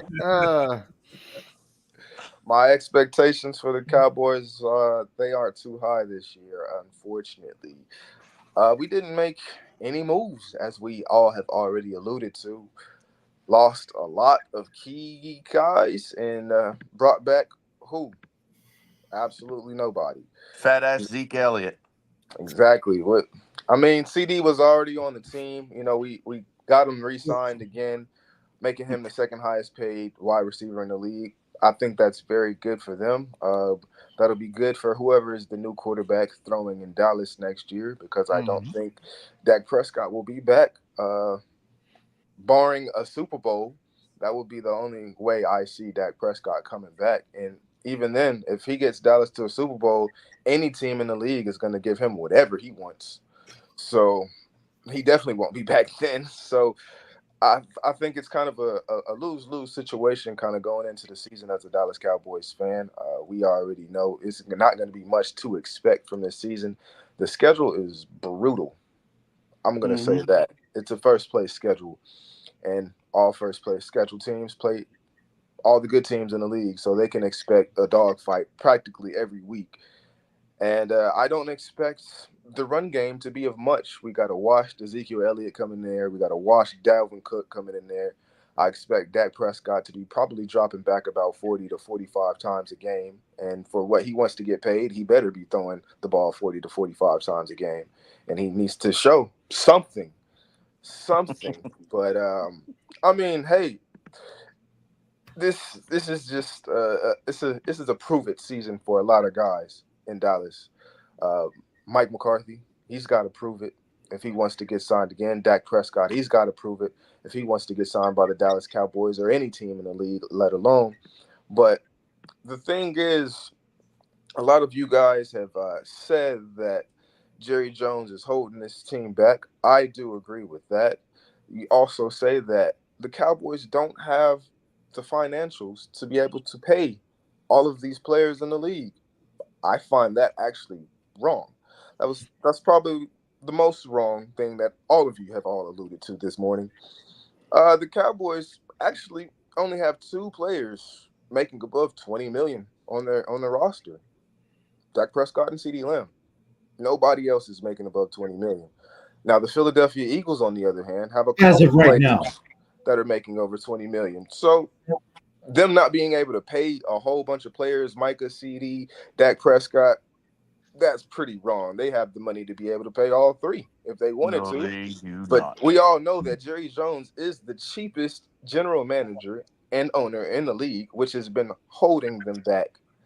And what has also been holding them back is that man that we're seeing on the screen right now, Dak Prescott.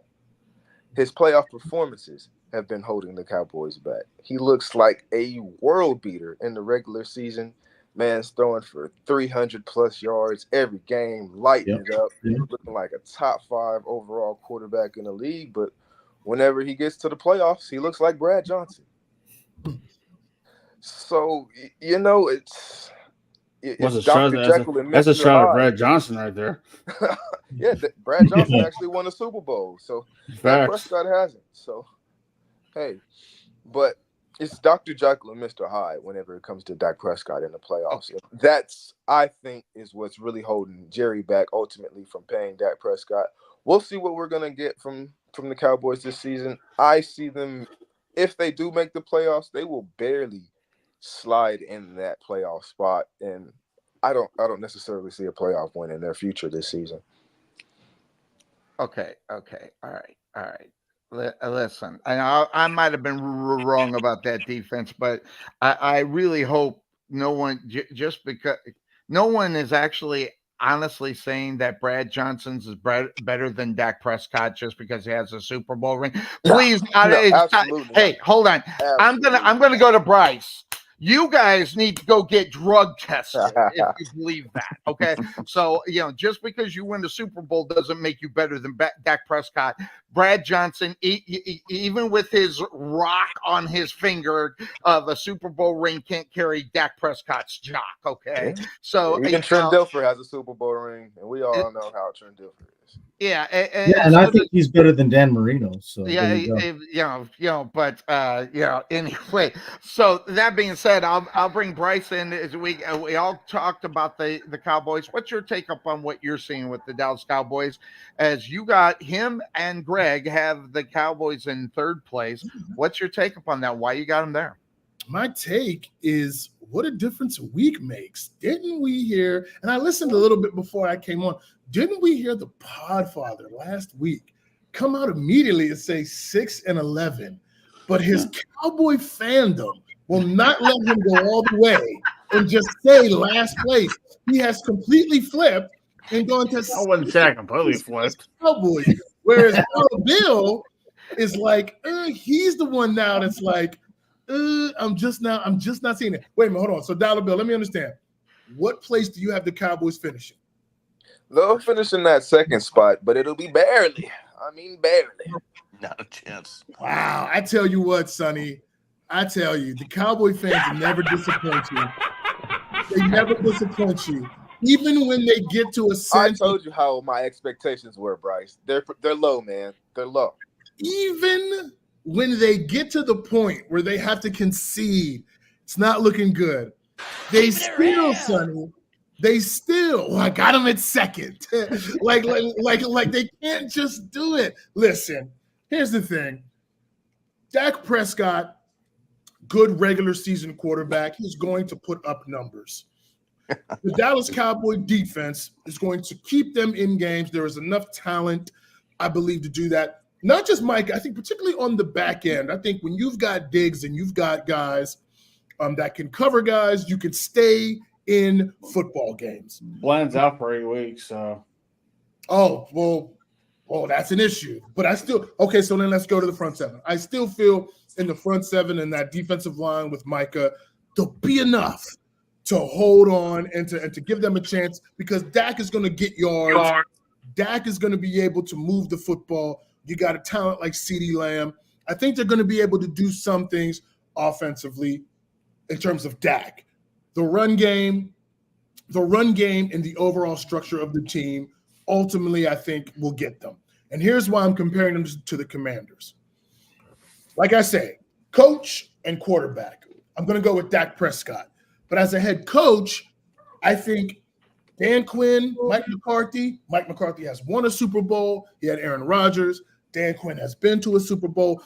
I could see the Commanders being a little more connected in terms of the way they're going to play and to the way they're going to be able to protect Jaden Daniels, particularly with the running backs and the running game. They'll have a semblance of that. I think head-to-head, they will do enough to be able to control the game, at least split this year. And ultimately, I think that becomes the key of them finishing a little bit ahead of the Cowboys, who will drop off because if you cannot run the football at all, that's going to put so much pressure on Dak. And while I think yards will be there, mistakes will be there, miscommunications will be there.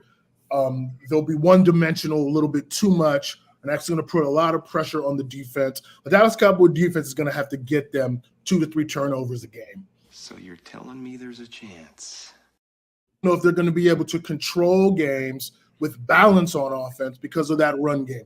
Dalvin Cook is, he's a little older. Can these guys run? Yes, but can you sustain it? I think that's the problem. Can you sustain it? And I see them having an issue. We've all talked about Jerry. Jerry is ultimately the problem, mainly because of, like I say, 1 to 22, Jerry does well. 22 to 53 doesn't know how to build the team. Mm-hmm. And we're seeing this right now. So that's my upset sleeper. The Cowboys will finish 3rd in this division this year. Yeah, this is a tough one for me. Okay, and I get it. There's only one reason why I am going to shock the world here. Okay, because even though there's a love-hate relationship with Jerry Jones and Mike McCarthy, even though Jerry Jones is about ready to write a check his ass might not be able to cash, I don't know. I got the Dallas Cowboys winning this division, and main reason why I have that, main reason why I have them win that is because when I watched and Greg's gonna hate me, but I watched the last 6 games of the Philadelphia Eagles and the overall, catastrophic breakdown, craziness of your quarterback. And all I've got to say is if Jalen Hurts plays like he did the last 6 weeks, maybe even 8 weeks in reality of the season, what's going to end up happening as far as them winning this division? Not going to amount The Jet Squad! And that could be the team that could slide to third place in this division if they don't get the production from a guy that is supposedly going to be able to score the points. You got to depend upon your guy to score the points. Jalen Hurts last year, last 8 games of the season, disinterested, didn't even want to be there, got his money, and I don't know. So whatever, you can turn your back on me, Bryce. Greg Weber is going to come in. I'm going to bring him in right now. Greg Weber, the last 8 games of the season, was Jalen Hurts even out on the football field? Yeah, he was out there, but he was mentally and emotionally, with everything going on in that locker room, they didn't know what to do. So what's going on in the locker room that you can't get one of the quarterback that took you to the Super Bowl just the year before, and you can't get him there even though he got his money? You got Matt Patricia. That's what happened over there. You got Matt Patricia, who took over for the defensive coordinator. They fired their OC, took him out, put him in the press box, brought the quarterback coach down, changed everything that was when they were 11-0. They changed everything. So they decided to fix something that was not broken. And when that happened, the players lost interest. There was no buy-in on that team, and the defense shut down, and so did the offense. There's your catastrophic break. And Bryce, and then I'm going to go to Cuervo right after that. You know, I know what you said, but if you're not going to have a guy in the mindset, will he be back? Will he be the one that we seen 2 years ago, not last year? Because if there will be a team that should be at the top 1 or 2 within this division, I see Philadelphia sliding more than the Dallas Cowboys. And I know, and guys, and ask Cuervo over there, Sonny. I am no Dallas Cowboy fan. You can ask Cuervo. You wouldn't know from this show. I hate exactly. What are you drinking? But I'm telling you right now, when it's been a consistent 12-4, 12-5, or whatever, they're gonna probably end up winning this division. Will the turnaround from Jalen Hurts Sonny, around be there? I don't know. But hold on. So, Sonny, just real quickly, look at the Cowboys' schedule this year. I'm not worried about the schedule. No. That's what helps you. I'll tell you that in a reason why in a minute. Go ahead, Bryce. Do you need a moment, Bryce? I'll tell you real quick. I do have one big saved round for you guys. Right there it is. That's it right there. That's the shot. Go ahead, Greg. What? One big saved round, because I heard a gentleman mention that there's 2 players being paid only $20 million on that team. That is false. You are paying DeMarcus Lawrence $20 million this year. You are also paying your entire offensive line about 15.5 or above that, and about half your team becomes $20 million. $20 million above. $20 million. You're paying them $20 million. 445 according to Sports Track. There's a fact check there, and pretty much I'm telling you, if you look at the free agencies on that team, you're going to lose. I'm not looking just at Dak Sports Prescott. Track right now. Not just Dak We got Dak Prescott. Prescott, $40 million. CeeDee Lamb, $34 million. Next person in line would be Trayvon Diggs, $19.4. It's your DeMarcus Lawrence, $20.4 million. DeMarcus Lawrence is at $13.3. They paid that man his bonus money. That's why he gets 20. If you look at your cap hit, you'll see it. But if you look at the same time, though, look at the free agent tracker on that. This is why the Dallas Cowboys are in a very big problem. Dak is 2025. And then you have Lawrence, also 2025. Zach Martin, your guard, 2025. Then you have Brandon Cooks, who you also have that you're paying $10 million to.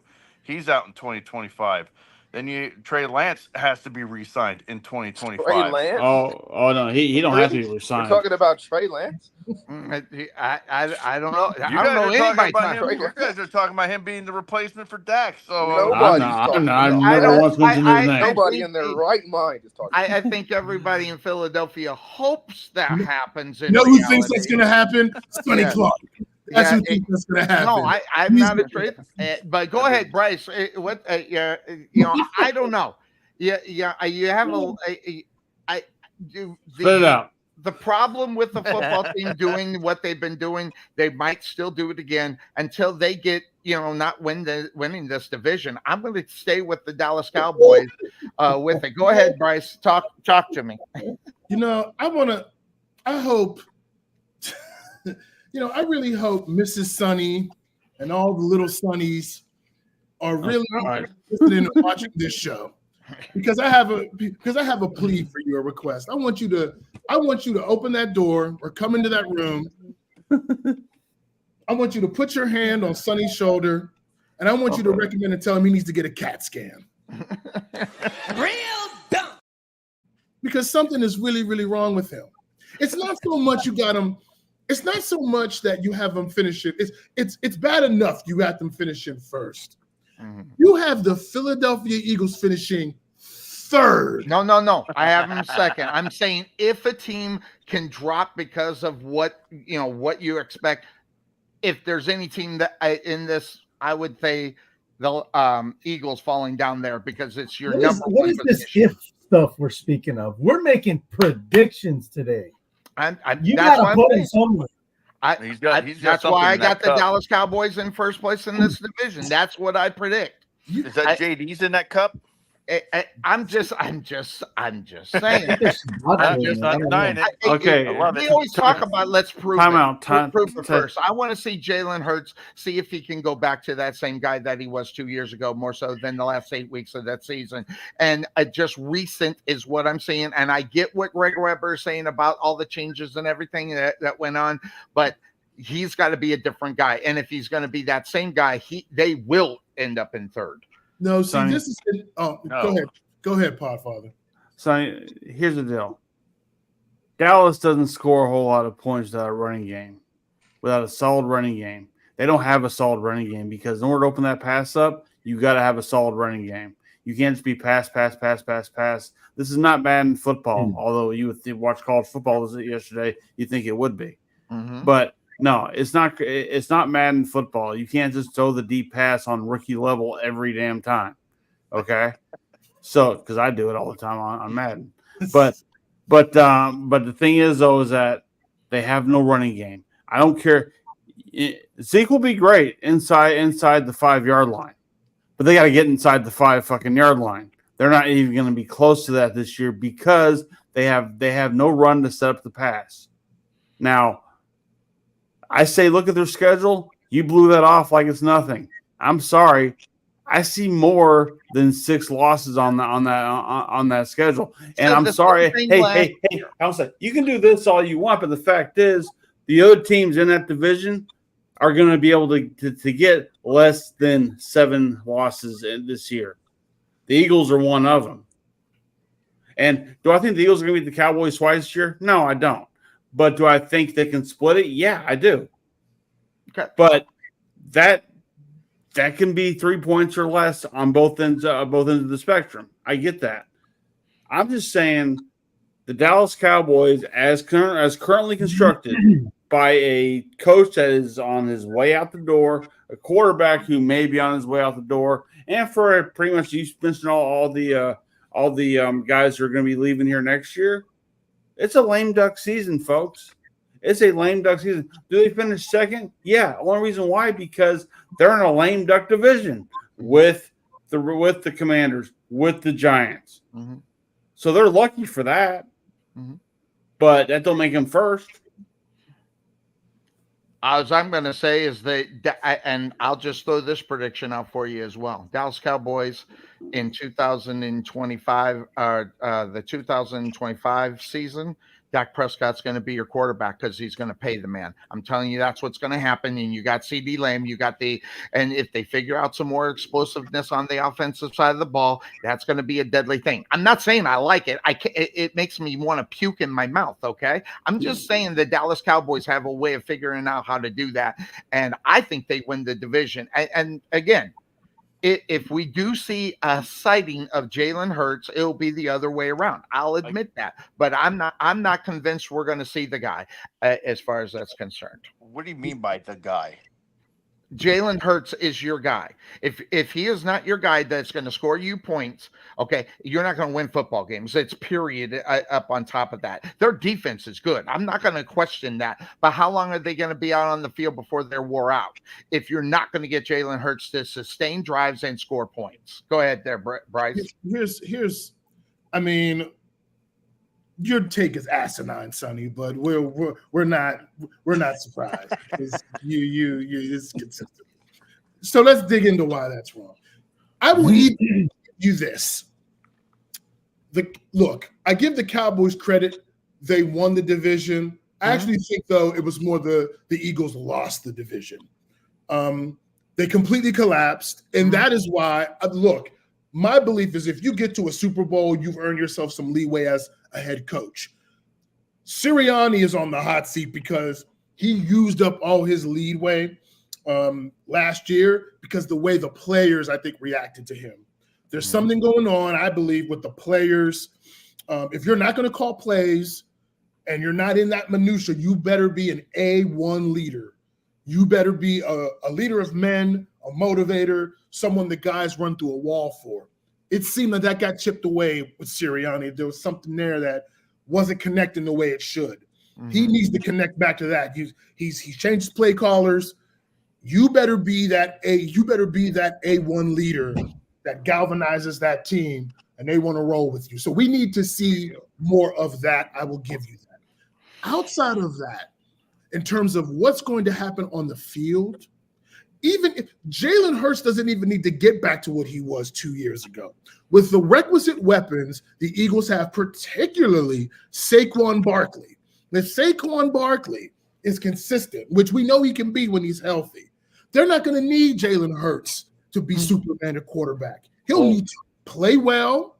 He'll need to get the ball to Smith and A.J. Brown and Dotson at the number 3 or 4 receiver. That's a weapon. They got the tight ends. They have a solid offensive line. Love it. To replace Kelsey. There is enough of a balanced team there. Balance. They play Dallas. They're going to be just off the strength of look at the running game versus being able to control tempo versus Dallas. They're going to be able to possess the football. They have that ability, and then they can unleash their defense. Okay, they're now an all-around better team than the Dallas Cowboys. I got news for you. I'm right there with you 90% of what you said. The 10% that might take down this team, the offensive coordinator for the Philadelphia Eagles is Kellen Moore. That's all I gotta say.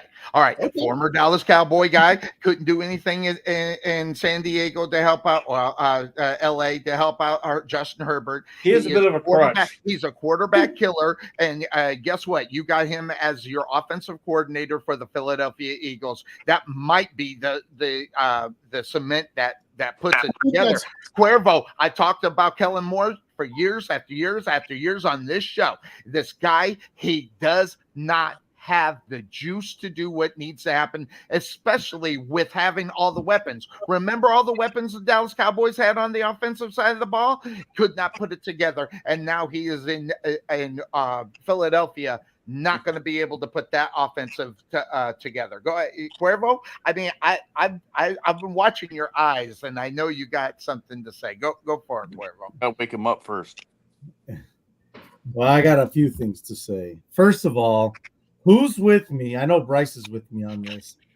I think Here we go. That Sonny is starting to predict who he's going to pick in the next year or two for NFL MVP, and it's Trey Lance because he's pushing for Trey Lance. Trey Lance fan.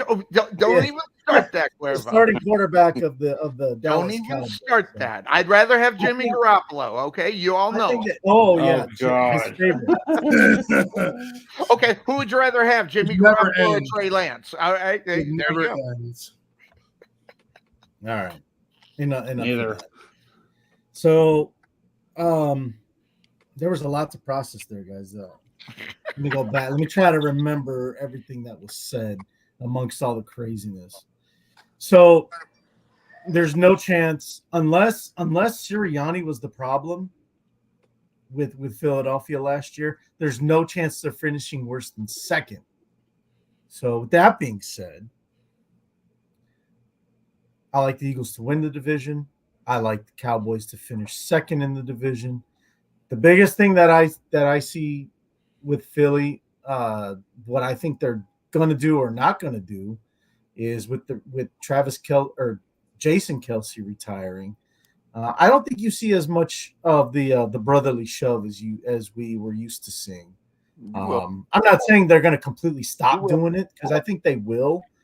I just don't think it's going to be as much because you need an anchor like a Jason Kelsey was to be able to execute that play, and I just don't know if their new center is going to be able to pick up where Kelsey left off. So, that being said, the sign of a good team is identifying their weaknesses and finding ways to make it better. So I look at the Eagles, they gave up a lot of points last year. Well, why did they give up a lot of points? Well, that secondary was burnt toast. So what do the Eagles do? Yep. Let's go draft some guys that can help shut some receivers down. And they go out and they get Quinyon Mitchell, and then they get really lucky and Cooper DeJean falls to them in the second round. So that was what the Eagles did to kind of, counter how much they were giving up in the secondary. Oh, and by the way, they brought back CJ Gardner-Johnson. So I don't know how much of a difference that's going to make. I mean, unfortunately, the guy got hurt early last year in Detroit, so he really didn't get a chance to play on that Lions team. But going back to the Dallas Cowboys, Cowboys. Yeah, no, the Cowboys.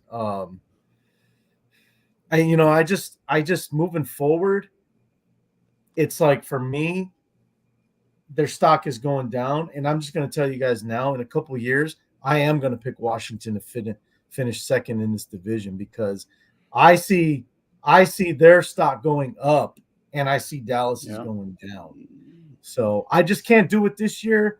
I got to see it come together for Washington to leapfrog Dallas. I just think Dallas has too much talent to finish worse than second place. So, and Trey brought up a good point too. Dallas was rolling offensively. The best moments that they had is when a guy like Tony Pollard was running the ball like a madman, and that's when they were playing their best offensive football. And now that he's gone, Zeke Elliott going out there looking like Eddie Lacy in Green Bay. There's no running game. There's no running game there. So Trey is exactly right. There's no offensive balance there. They're going to be relying on Dak, and then everybody's going to blame Dak on why they're not playing as well. What's going on in Dak? It's going to be the same headlines as we get every single year. What's wrong with the Cowboys? Oh, gee, I don't know. Maybe because they don't have a run game. Like it's not that hard to figure out. Like these media people think they don't know what's going on. They know what's going on. They just they like to kind of take jabs at the Dallas Cowboys, and rightfully so. Already making trades. Yeah. Guys, you gotta.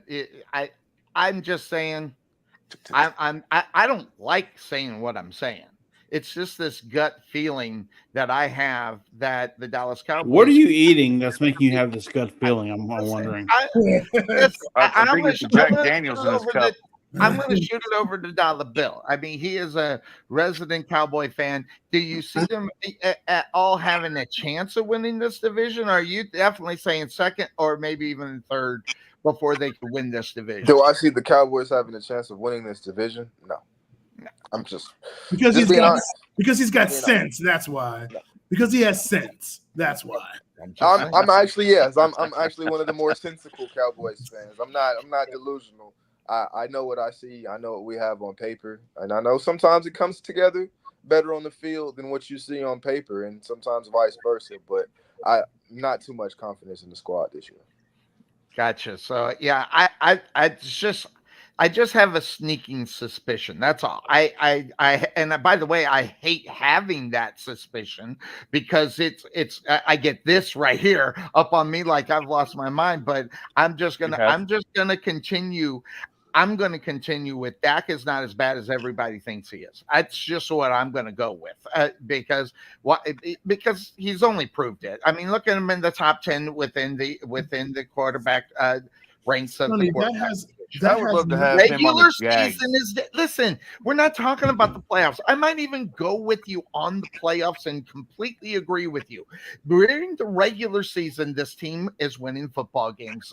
So that's just where I think the division will end up. This is a different Sonny.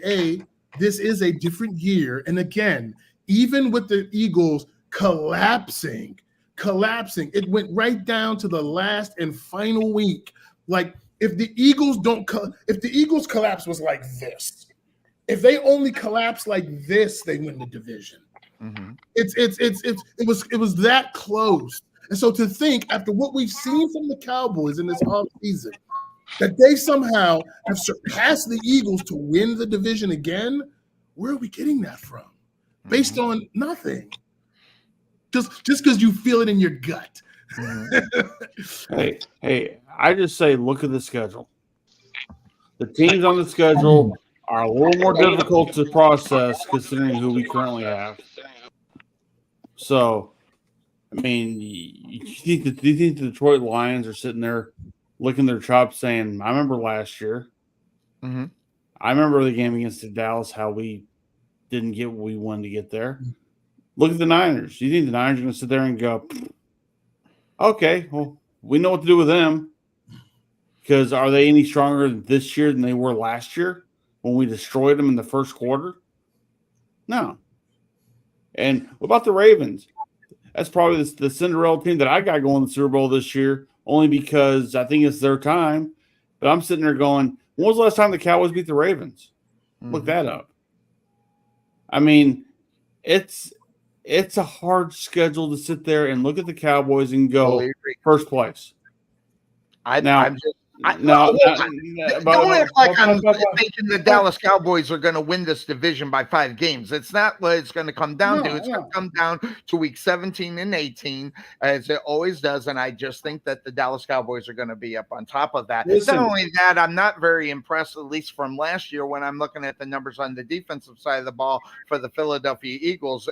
Almost every stat, they were almost at the bottom of the rankings on the defense. The Eagles defense has to get better as well. So let's not forget about that too, because I correct me if I'm wrong, Greg. They were one of the worst on the defensive side of the ball in all categories last year, weren't they? They were, absolutely. Yes. So the only stat that they surprised in was the actual rushing. They were pretty stout in the rushing category, but that was it. Yeah, but now they got Nick Fangio. Hopefully he can pull that. It's Nick Fangio, right? That they picked up the defensive coordinator now for them. So maybe that will improve. But how long will it take for that to actually take effect is something that I'm looking at too. Sonny, look at it this way: the Eagles get to start the season off in Brazil against the Packers. My question is why? Let's go Eagles. What? Why? Especially since you're not supposed to wear green, and they got both of those teams up there. Eagles will be wearing black and white. Is that what it is? That's what they're wearing. They're wearing the Oregon Ducks color from when they were on their away team. It's do black we and know white. what the Packers are going to be wearing? Do we know? I don't know what they're wearing, but I know the Eagles are wearing black helmets, black pants, white jerseys with black letters. Yeah. Insane situation. Why can't you wear green in Brazil? I'm gang affiliated colors over there. Affiliated colors. No. It's not gang, guys. It's the soccer, the soccer aspect of it. It's rival colors. So you wear green in the wrong area, which I think wherever they're playing, like green is like enemy territory. For whatever soccer team is. You mean like the old LA Raiders? If you wore the wrong colors in there, you could get your ass kicked in LA, right? I guess. So I mean, like the NFL knew about this, right? Yeah, you would think they would. I mean, the NFL knew that this might be an issue. They say, let's put the 2 teams down there who possibly can wear green and see what happens. I mean, it's still the Jets down there too. While you're at it, I mean, what the hell? It's not just. If you want to get technical, I see Green Bay being in yellow and white. Yeah, probably. Well, that's it. Look, and it's not just the schedule for the things that the Podfather said. Even in the division, you got the Eagles. I got the Eagles. Obviously winning the division. I play the Eagles. It's not going to be. It's not going to be as easy playing the Commanders. That team is going to come. It's not a great team, but they're going to come ready.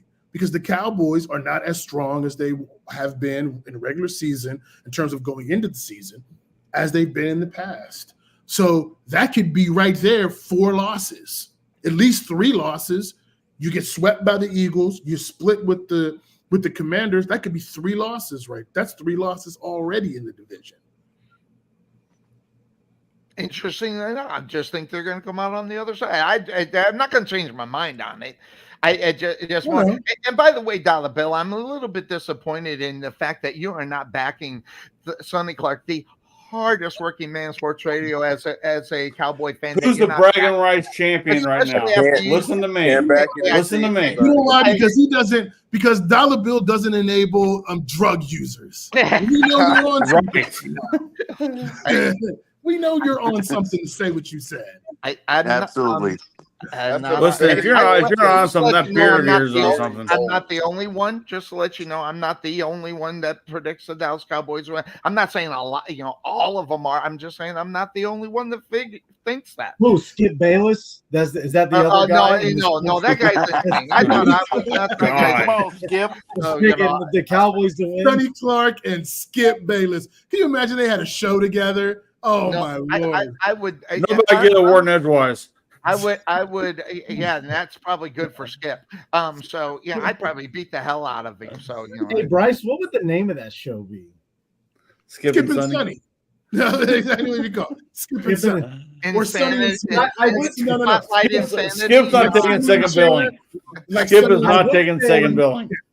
I would say Ridiculousness, but that name of that show's already been taken. Yeah. There's already a show called Ridiculousness. Yes. It would be called We Need an Intervention. That's what we call it. Intervention is a good one too. So. But this is definitely one of the most interesting divisions in football. I say that about the NFC East. I say that about the AFC North. It's just interesting on how it could end up. And what is actually also the NFC North. Those are the 3 interesting divisions. Turnaround. What could end up happening? I put it up. I went the worst to first. And I don't have the picture anymore, but worst to first, those things happen. So you never know what can end up happening within a year. Now, I'm not saying the Dallas Cowboys are going to run away with this division. I'm not. I'm just saying. You said they're going to win. One game difference. A 1 game difference. That's all I'm saying can end up happening. And by the way, I'm not sure that first game that the Eagles have, man, that one's going to be a real interesting talk. By the way, matter of fact, isn't that game on early? Isn't that game on early? It's on Thursday or Friday. Thursday or Friday. Okay. On Friday. Yeah, that's right. It's on Friday. So we're not going to be on air. Ravens and Chiefs on Thursday. Ravens and Chiefs on Thursday. Might as well. Let's just, since where we're at, because we're pretty much got everybody thinking Sonny's insane, but that's okay. We knew that ahead of time. I've said that's every show. What week it's not that way, but it is what it is. So let's go to that game on Thursday night. I mean, Thursday night is the opener, so that being said, Kansas City, I don't know, they're just a good football team. So Baltimore, I don't know. These are the 2 teams that are going to be at the top of the AFC all the time. For the next couple of years, Sonny. I think we'll be seeing them there. So I'll shoot it over to Bryce in Brooklyn. I look at this game. Kansas City, good football team, they ain't no question. So are the Baltimore Ravens. What's your take from what you see in week number 1 with those 2? What a way to start the season! Right. That's going to be. It's as Tomlin says, it's a 5-star matchup. Yeah. It'll be interesting for me. I want to see first and foremost Derrick Henry. That's my storyline. I want to see the beginnings of what does Derrick Henry, what does Derrick Henry look like on a new team? What does Derrick Henry look like on this Ravens team? How have they offensively worked to adjust to run the things that he likes to run? Can their offensive line continue to progress There's some changes there. There's some new pieces there. How do they integrate him into that offense? Do they finally use that to build a passing game that can be complementary to him and use some of the weapons that they do have? We know about Mark Andrews. Does Bateman take that next step? Obviously, we know about Lamar. So those are the things that I'm interested in for the Ravens. For the Chiefs, I want to see how they use Worthy, the rookie. He's a blazer. He'll run right by you. Does he get out the gate fast? Are they able to? How do they utilize him? We know their defense is legit. Are they going to continue to play into this style this year of running the football and playing more towards their defense and allowing Patrick Mahomes to just control games because he doesn't make a lot of mistakes because he's that dynamic? Or do the new receivers allow them to open it back up again? It's going to be a very intriguing matchup. I think I'm going to go with the Chiefs to start. I think they have the Ravens starting out, a couple new pieces on offense. That might take a little bit.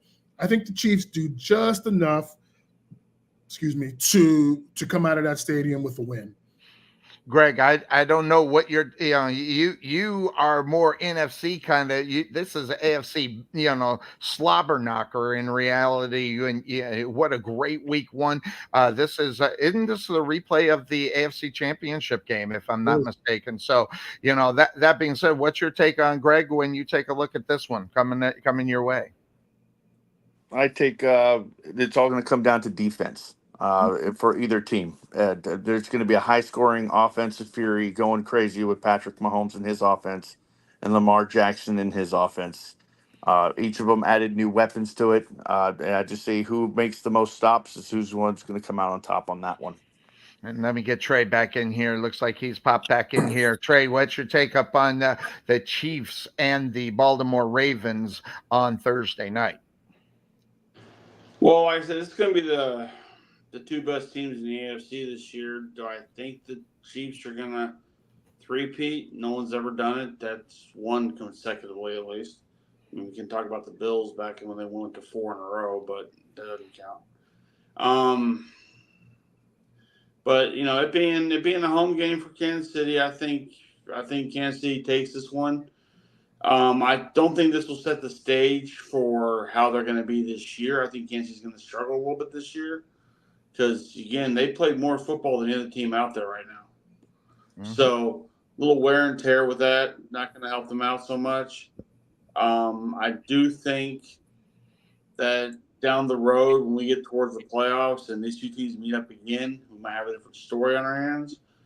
But I do think the Chiefs will win this week. This one, by the way, those that you, Dollar Bill and Greg, if you want to get in, send me your email. We could get you into the Bragging Rights Pick'em League. I sent out the invitations for that, so check your email to make sure. And if you have any questions, message me directly, and we'll make sure you get in, so we don't do it last minute for Thursday's games. But I'll shoot it over to Dollar Bill. What's your take up on Thursday Night Football? Thursday Night Football, I think the Chiefs will go in and handle business. We'll see a lot of new wrinkles from those new weapons that they have.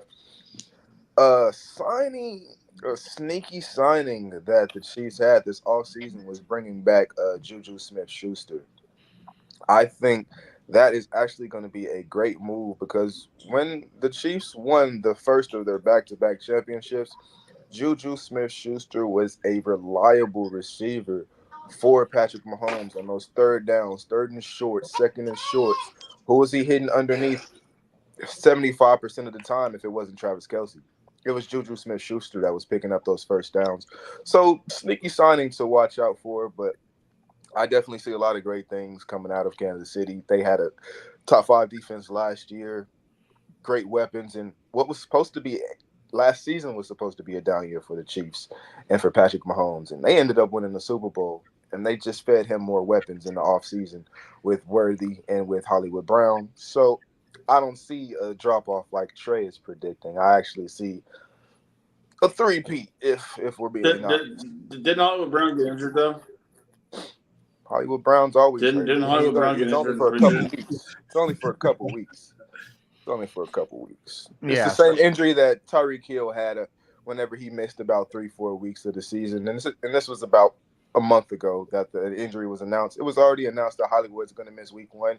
Probably will miss week 2, but it's Patrick Mahomes that's throwing the football. So is there really anybody to be of real concern? Yeah, he'll throw it around backward or behind his back. I mean, make a pass if need be to whoever it needs to begin to. This is a tough game.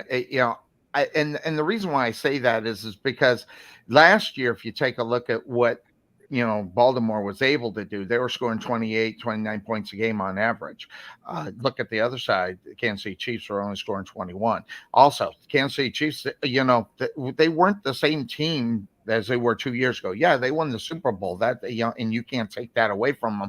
During the season, though, that's if there's going to be any lax time, it'll be during the season. Could it be during week number 1? Could they not all be on the same page? I don't know. This is the biggest flip that I've seen, as far as the game is concerned. I'm actually going on the other side. I am going to take Baltimore in this game, just mainly because of the youth that you're getting with Lamar Jackson. He's becoming a better now. Bryce, I want you to listen to what I'm going to say. I want you to remember this, okay? Okay. He is becoming a better passer as well, guys. If you take a look at it last year, his passing has been phenomenal. So watch out for that. I mean, dude throws it, flicks it down the field 50 yards, just flicking it. Never mind if he's going to go down there. I think he has definitely improved as a quarterback. He's coming around, Podfather. He's coming around. Hey, if he decides that he's going to become more of a pocket passer more so than a runner, he's going to even be better. I tried that last year in the playoffs, and that's what lost him the game. Well, that was different though. Sonny, my connection is really shitty right now, so I can barely hear getting like every other word. Can you repeat all that? Say that again. My connection is really bad. Like I'm getting you in spurts, so can you like repeat all that again and say it really clearly? I like I said, I couldn't hear you. Oh no, I heard Dollar Bill. That was a special case, Dollar Bill. Yeah, you can't make special occasions in the AFC Championship. No, I understand that, but I don't think we can knock. Like Lamar wasn't good, but I don't put that all on Lamar. That was on the rookie offensive coordinator who wet the bed. They should have ran the ball more. We know they're a running team. We're just talking about his ability to navigate in the pocket and make the throws. He can do that. Definitely, for sure. And I bashed him a lot. This guy is coming on. He's becoming a better quarterback, and he is now taking the step into becoming that pocket passer. And maybe sooner or later, maybe we'll see him drop the idea of him being the running quarterback at all times. Good to see you, Sullivan. Is a buddy of mine who's been joining us here. There you go. Weeks there, so. There you go. Wow, look at that. He said the same thing. Same thing. Wow, interesting. That interesting division of football. There is no question about that part. I think it's interesting. You just skipped over the number 1 team and didn't even want to talk about them after you went on an hour rant on the Cowboys. Hey, I know how to do it. I'm good at it. I just figured I'd bring it back around, saying my Eagles are taking it. Yeah, all right. Sonny, I got to get out of here. You got it, Bryce. Good to see you. Listen, hold on, Greg. To your point, the Eagles are winning this division. I said it, and the Eagles will win Friday night. I think it's going to be a good game. Jordan Love and the Packers will be game. They'll be ready to go. But the Eagles are that's a stacked football team. And Greg, I have my eye on Sirianni. I do too. I've always had it ever since he was hired. That collapse. They never should have let go of Sonny's head coach. Yeah, guy, you won that Super Bowl. And let me tell you, that collapse. Look, again, you make it to a Super Bowl, you get some leeway. That collapse was monumental, and it looked like they just weren't on the same page with the quarterback. And I need to see the coach like, okay, you hired your guys. You need to lead that team. We can't see any more of those type of collapses. So my eye is more on him. I think Jalen Hurts will come back more than he was 2 years ago and have a good year. But I got him winning this week on Friday. Got it. You know, So, yeah, I have to say it out loud because you guys say 2 years ago or last year or of the prior year, his stats have been best this last season. He threw for more yards. Okay. He threw for more touchdowns. He just had a little bit less rating because guess what? As he's trying to push the ball down the field, he had a little bit more interceptions. That was the only biggest difference. 15, but then also he boosts his rushing totals up by 10 total touchdowns from last season. So when you tell me it's not the guy, he is the guy. He Fair enough. continues to be the guy. He just needs to. Turnovers. You need to see the rest of it. You need to see the less turnovers, more develop in his game, Fair enough. not rely on Jalen Hurts' feet all the time. Now they have Saquon, so now we're going to see the difference in the running game. You're going to see Kenneth Gainwell doing split backs back there with Kenneth Gainwell and Saquon Barkley. Good play. And as soon as defenses want to say, okay, we're going to put pressure on Jalen Hurts now, well, okay, that's when you're going to see Jahan Dotson, Dallas Goedert, A.J. Brown, Devontae Smith, and you're going to see them just go absolutely nuts out there. I don't see any other team that has more weapons out there when it comes to an offensive team. And then to compare it with one of the best offensive lines, yes, they lost Kelsey, but guess who's on the sidelines with the Philadelphia Eagles? yep, that's Jason right. Kelsey. Yep, He's exactly. talking to Cam Jurgens, and that's the replacement center. He can run the Philly special, or I'm sorry, the tush push all day long with that. He knows how to do it exactly with it because he was right next to him with it. Then you got Landon Dickerson, Lane Johnson. You still have Jordan Mailata. It's going to be fun to watch. You And bet. I see. I gotta go, guys. I can't believe you just Greg's soliloquy. I can't believe Sonny Clark picked this team to win. Right? What In all fairness, no, it's just I hear you. it makes me want to. In all fairness, Sonny, you said defense wins championships. So what did the Philadelphia Eagles do? They revamped their entire defense. Well, They let's went out see and what- took let's see they if they took can all out the put it middle together. linebacker.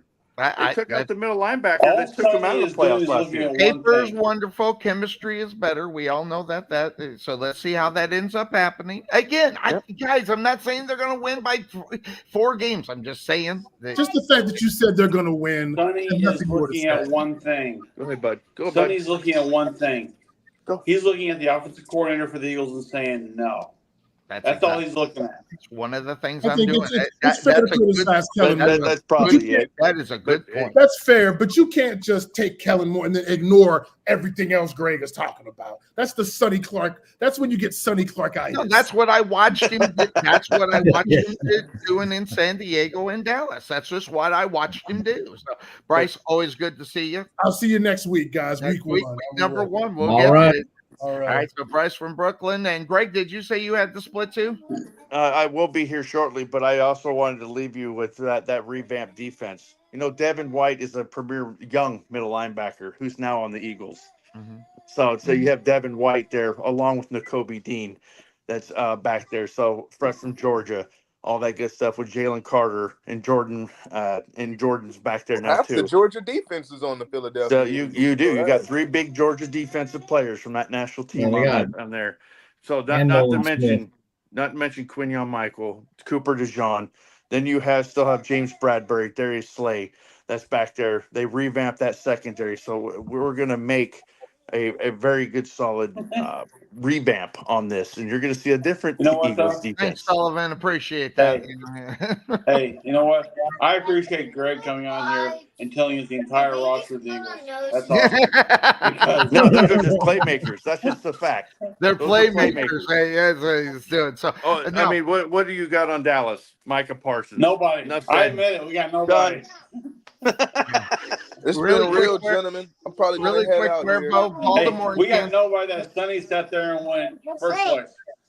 Yep, there we go. That's it. Back to Cuervo. Kansas City and Baltimore in Kansas City on Thursday night. You are doing what you're doing. What's your take up on that Thursday night game? And who you got? Yeah, I think I like Baltimore to win this game. I just think that Kansas City kind of lays an egg on opening night sometimes, and I think Baltimore's got revenge on their minds. Even though it's game 1 of the regular season, it's not going to really change anything. They lost in the AFC title game, but they got revenge on their minds, and I guess they want to kind of set the tone for what's going to happen in the AFC, and I think the Ravens come out and they find a way to win that football game. I went with the Baltimore Ravens. Everybody, you went with the Kansas City Chiefs dollar bill, and so did Trey. And again, I don't know if you heard. Make sure you get the so we could get your picks in, because if you miss the game and you don't make your pick, we're not making any changes. So make sure it is set up. I sent you the email to it. As far as that concerned. So check it out. Make sure you get signed up for that. So that goes to now go to the Green Bay Philadelphia game. It's really interesting. The tale of these two teams from last year, it's totally like the opposite. You've seen Green Bay at the end of the year will start winning football games. You've seen the Eagles lose football games. So there's like the tale of two teams right here, going totally different directions in reality towards the end of the season. Where will they be when they move into this one or this season? Is gonna be the biggest question. I think up on top of this, if this game was actually played in the States, I think I would take the Philadelphia Eagles. However, I started looking some of the numbers and things of that sort. I think there were a couple of losses on the Green Bay Packers side. I am just looking for a reason not to take the Green Bay Packers to make a fit. I mean, I just heard of the accolades of the Eagles coming from Greg Weber. Don't get me wrong. But at the same time, this is week 1. So it's not like we're going into week 12 or 13 to where we kind of know what we're going to get week in and week out from each team. Right now, this is the Forrest Gump game. We don't know what we're going to get. So, Dollar Bill, who do you have in this one as far as that's concerned? Give me a reason not to take the Green Bay Packers, maybe. I don't know. Well, Sonny, I will go ahead and make my predictions, and then I'll have to head out of here myself. But okay. I'll have to disagree with you on this one. I'm gonna have to go with the Philadelphia Eagles, and the Dallas Cowboy in me is upset that I have to pick these guys, but I'm gonna just tell the wholehearted truth on this one, that the Philadelphia Eagles, they made a lot of great moves in the offseason, and I think the Green Bay Packers, they benefited from getting hot at the right time last season, and that was at the end of last season. They didn't start too hot last year, and I don't necessarily see them starting too hot and catching that momentum that they rode at the end of last season. I mean, it's always a tough slate, bringing in new guys starting in week 1. But I definitely like the moves that the Eagles made with their off-season additions. Saquon being, the most obvious one. He's a plug-and-play guy that you could really throw on any offense, and he would bring electricity to any offense. And with this Eagles offense that already had Devontae Smith and already had on the outside A.J. Brown, as well as Dallas Goedert, all these guys that we've already all alluded to, he's just going to be another guy that is just brings another level to this offense and another side that we might not have seen in past, with Saquon Barkley being this dual threat running back that can do it all. And he doesn't necessarily even have to do it all on the Philadelphia Eagles like he did with the New York Giants last season. On the Giants, I believe there was a game he carried the ball practically 30 times. He won't have to do any of that on the Philadelphia Eagles. So I definitely see the Eagles taking this game this week in Brazil, and the division as well. Gotcha. All right. So always good to see you. We're going to see you on Friday night as the Saxy Mustangs are taking on Lamar. Our coverage, depending on what we're going to do, we'll have a little quick pregame show. It's a sideline reporter. We're going to get to where we can hear you a little bit better, and it's a great dynamic to the show. So and the game call. So I wanted to thank you very much for that. Bill loved it as well. And we take care of the tweaks. It's going to be fantastic throughout the whole season. So always good to see you. All right, my man. You have yourself a good day. Always good to see you. And go with you guys too. Appreciate you guys. See you guys. You got it. So Dollar Bill, he is Yeah, he is going to be with us. Great. We had a great time calling the game. Yeah, week one is a great week to go with your gut, but you don't want to go with your gut too much. It's kind of like one of those things where you go, just something about the Green Bay Packers. They're just looking that much better, and they could be vying for the NFC North with the Lions or whatever the case may be. I don't know, but I'm gonna go with Greg Weber's Eagles in week number one. I'm again. We'll see what ends up happening unless something happens where we see some injuries going between now and then. I think I'm going to go with the Philadelphia Eagles in this one. Cuervo, you got the Eagles, right? Oh, absolutely. Yeah. So, the takedown from that, as far as that is concerned, again, everybody check your emails for the bragging rights. We'll go ahead. I saw it. Yep, and get that in. Get everybody signed up. If anybody that needs it, get me their email address. I'll get them the email out to get them invited. The more, the merrier. You drop out. But here's what a rule: if you drop out more than 2 weeks where you don't make any predictions, we'll just move you on and take you out of the standings, because that's where you'll be as last. If you miss all the games in 2 weeks, you're not gonna roll with it. So make sure that you're dedicated. Make sure you get there. I'll try to send reminders. I don't know why I would. If you set it up on Yahoo, they'll send you the reminders. So make sure you do your picks and get them all done. So that said, Cuervo, I mean, a little bit difference up on the top. I have Dallas and I have the Philadelphia Eagles. I have Washington and the Giants. You have the Eagles, right? You got the Eagles and Dallas in second, right? Or did you? So you're moving the Eagles up to second?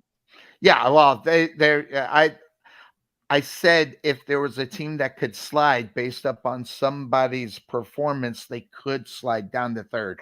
But that's not necessarily my pick. I got them in second. So, I want. I mean, I don't know about anybody else. I want to see Jalen Hurts win some football games. I really do. After the major collapse of last season, and you can have all the excuses you want. This is what you're doing for a living, and you went 11-0, and you dropped the last games out of that season. I want it. You know what it reminds me of?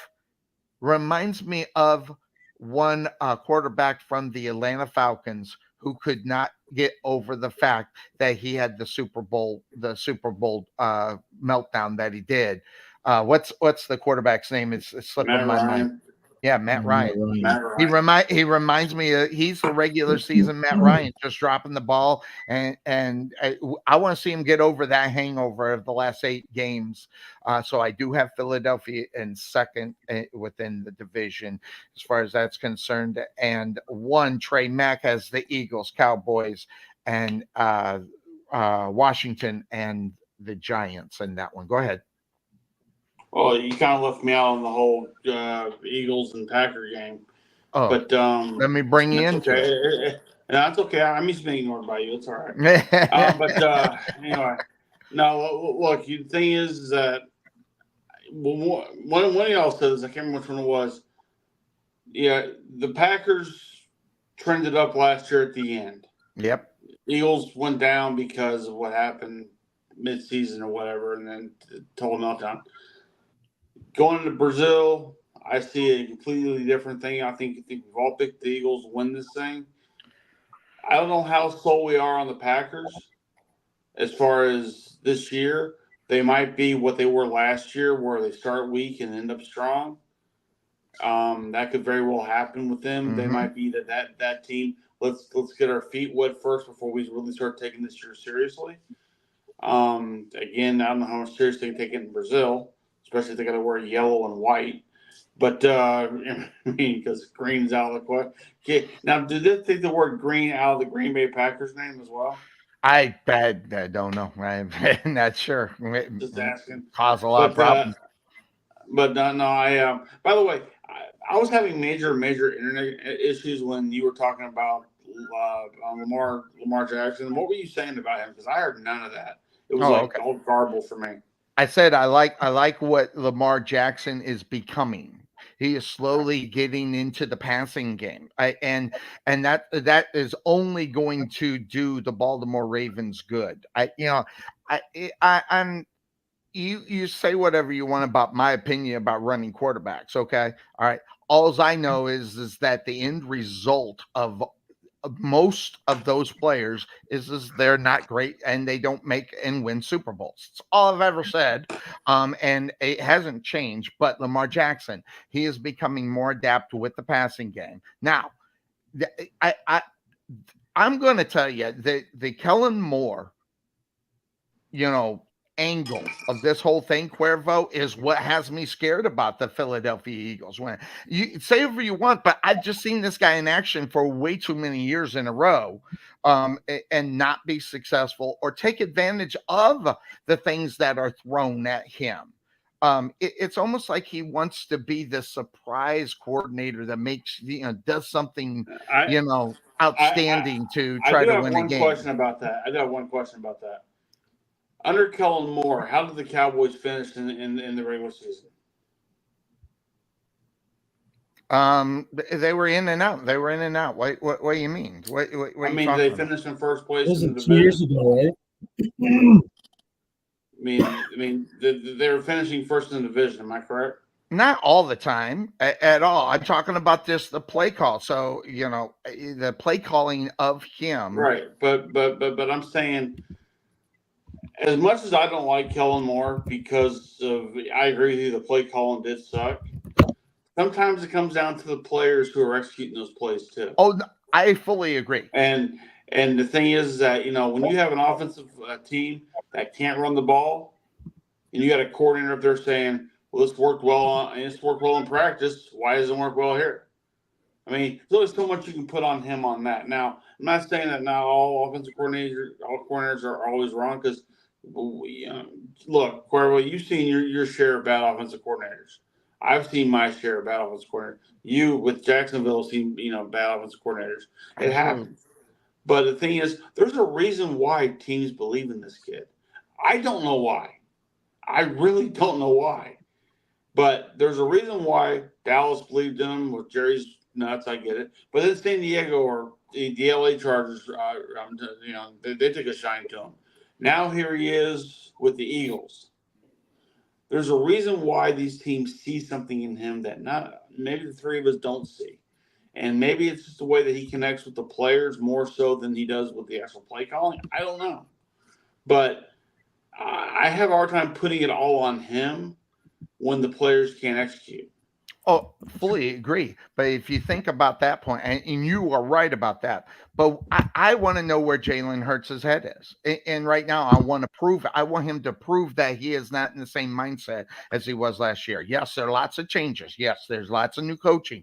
But Cuervo, I don't know about anybody else. This is what I watch in the NFL. Once something gets buried in somebody's head mentally, it's hard to fight out of a paper bag. Never mind get back into an NFL football game.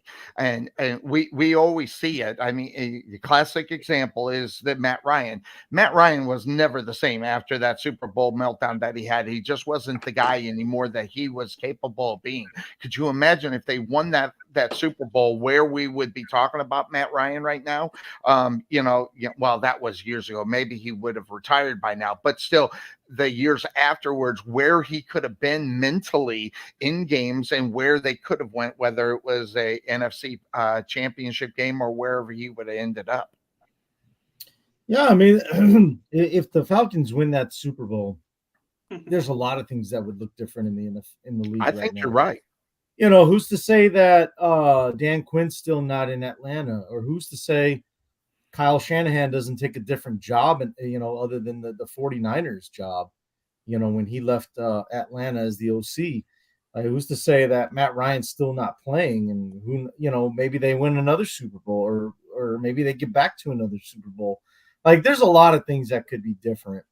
But as you see, a Super Bowl loss really changes a lot of things too. Just like with Philadelphia, I mean, do any of those coordinators stick around, Steichen or Gannon? as the OCDC. Does do other things change? Who's to say that Philly wins that Super Bowl and Kansas City doesn't do something different with their Exactly. organization?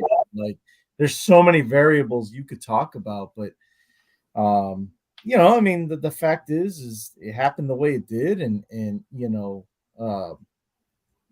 and that's why certain teams are in the situation they're in now. But talking about Kellen Moore, guys, I'm looking at it right now as an offensive coordinator.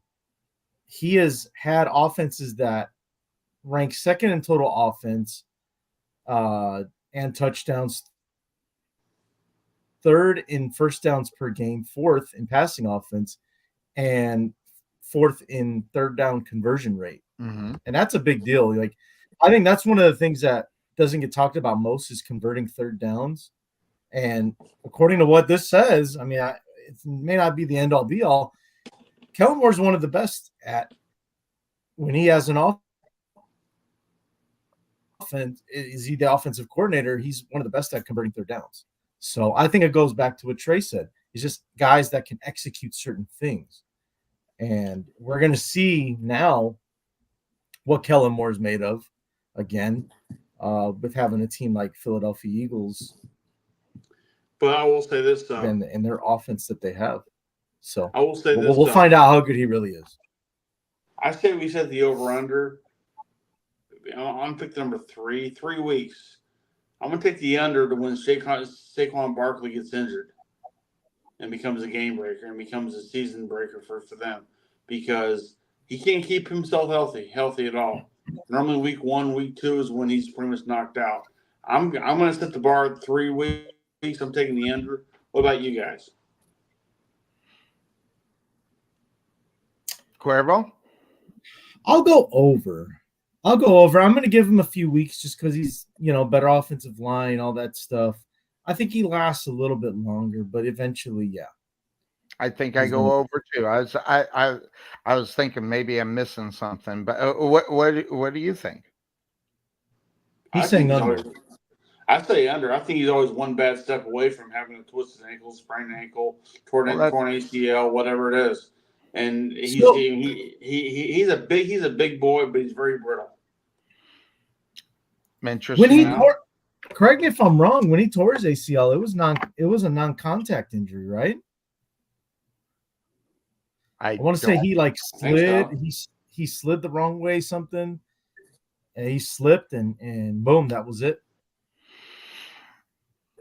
And with AstroTurf for different playing services, especially out there at the link, who knows? Yeah, you never know. I mean, he plays there once a year with the Giants, so I mean, he knows what that feels like. Well, actually, I wouldn't know because I'm not sure if he actually was playing tomorrow night. I don't know if he was hurt or not. But I mean, he should be very familiar with what's out there. So. And whatever kind of shoes he's got or whatever the deal is, his body he's a big boy, but his body can't handle the punishment every single week. And not saying everybody. I mean, let's face it, that's a hard thing to punish any running back these days. Oh, that's true. But he is so like touch me, I go down type player right now. And I mean, he runs to avoid injury, which gets him hurt. And, he did have to, can he have some nice yards, some nice games? Sure. But, man, those are few and far between. I mean, you might get a good week of him and then a shitty week of him the next couple of weeks. Or you might just get hurt week 1 and then be hobbling along all season long.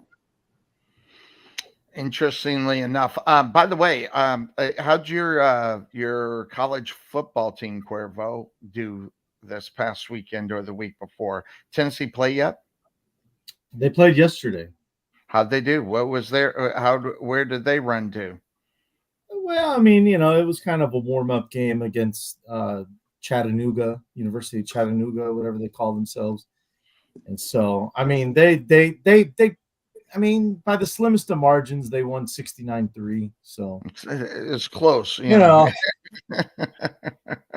Hey, It This was year, a tough game, but Yeah. they found a way to Yeah. win. Tell me there's a chance. it's funny. I have no college allegiance to anybody, but I'm picking both Texas and OU this year to see how they're going to fare in the SEC.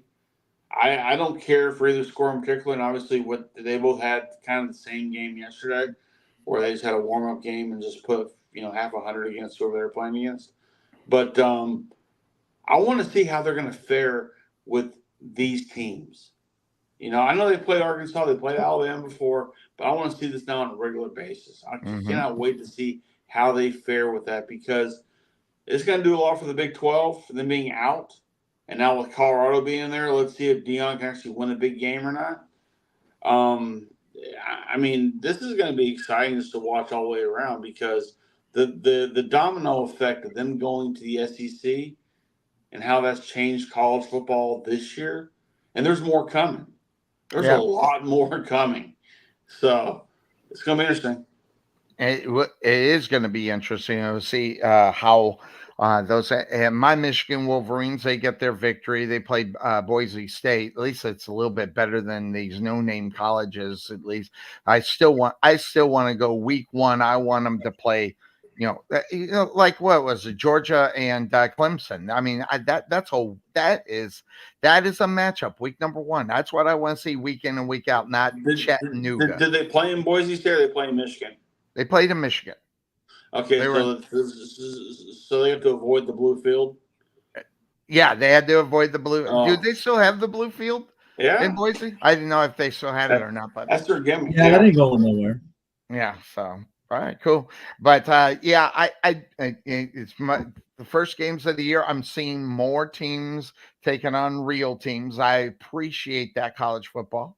So I mean, yeah, Notre Dame and A&M play yesterday, and yes, that's what I'm talking about. This was probably one of the closest games of the week this week. Yes, I love the fact that we've seen more, big games. I mean, I don't get me wrong. You're still going to have those stupid games where the top teams, are playing teams that if you are not, deep into it. I mean, Kansas State, they played UT Martin. I don't even know who the hell that is.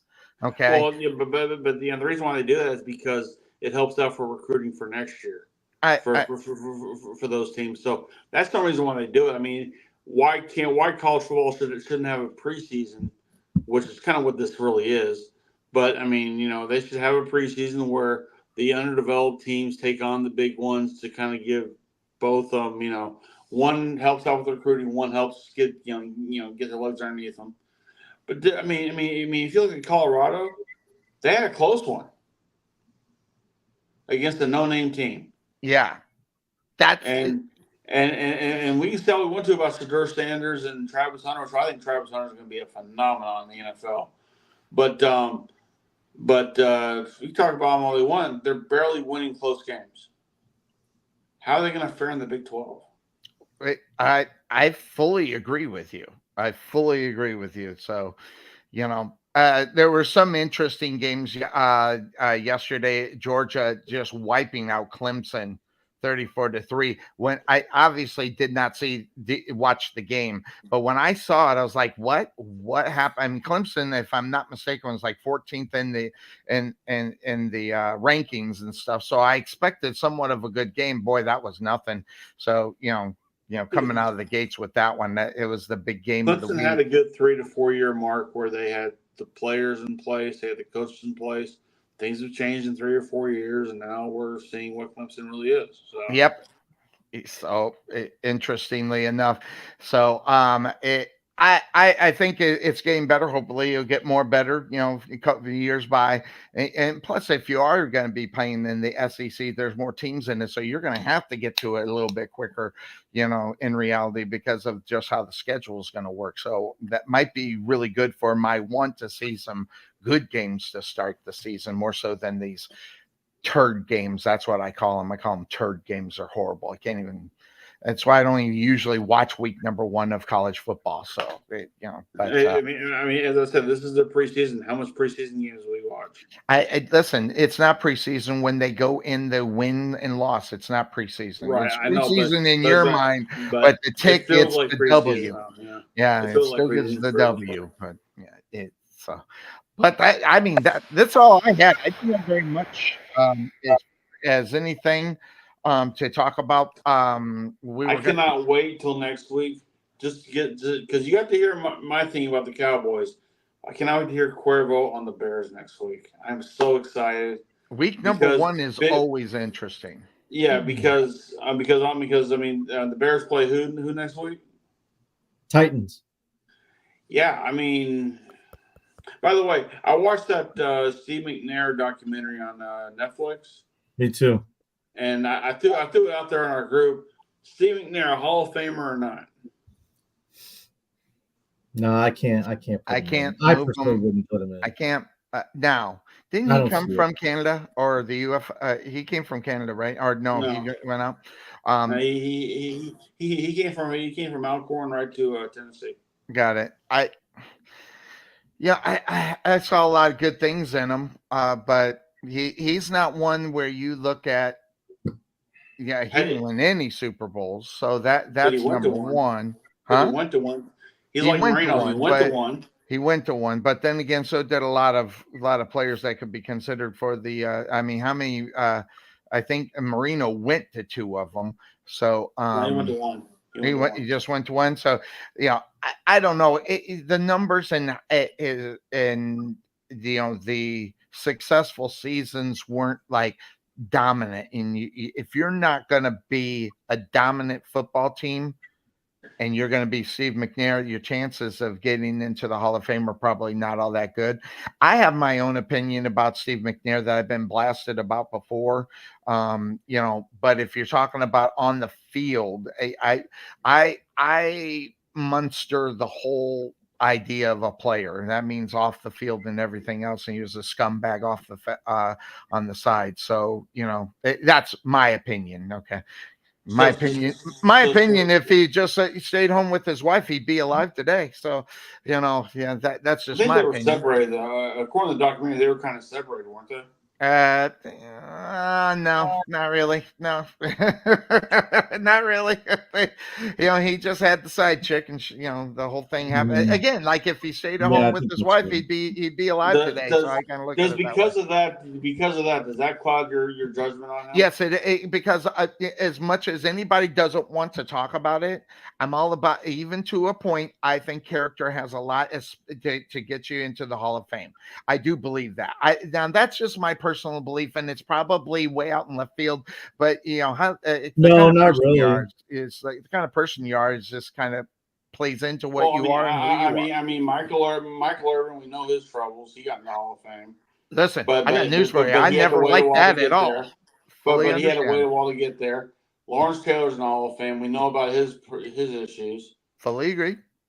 But you're also talking about Super Bowl winning guys right there. It's not like they didn't do it. So they got more. So they got more influence based upon what they're doing on the football field. Did the Giants win the Super Bowl because of Lawrence Taylor, or were they going to win it without?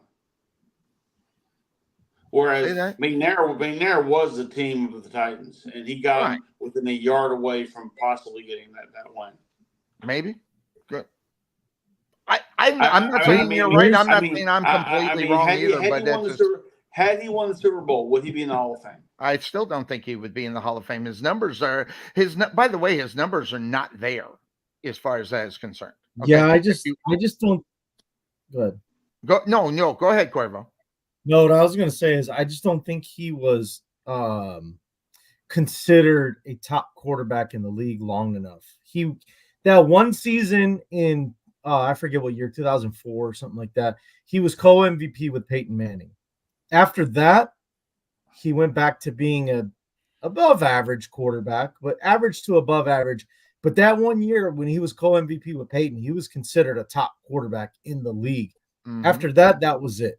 And going back to the whole thing about, what gets you in the Hall of Fame outside of the field, I think what's crazy to me is we use Say that again.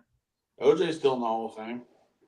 Yeah, he's still in the Hall of Fame, and here's the reason why. So we use examples like OJ and Lawrence Taylor and Michael Irvin, guys that had their off the field things, as far as drug addiction, whatever the case may be, but they got in.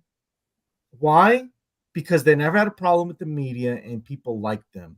Mm-hmm. You got a guy like Terrell Owens, never got in trouble with the law, never had a drug problem, but because the media didn't like him, we're going to make you wait. That's why I think the Hall of Fame committee is full of garbage. I fully agree. Yeah. But you know what? That's that's one guy's opinion. So. See, my personal opinions definitely get in the way of what sometimes do it, and I'm just one.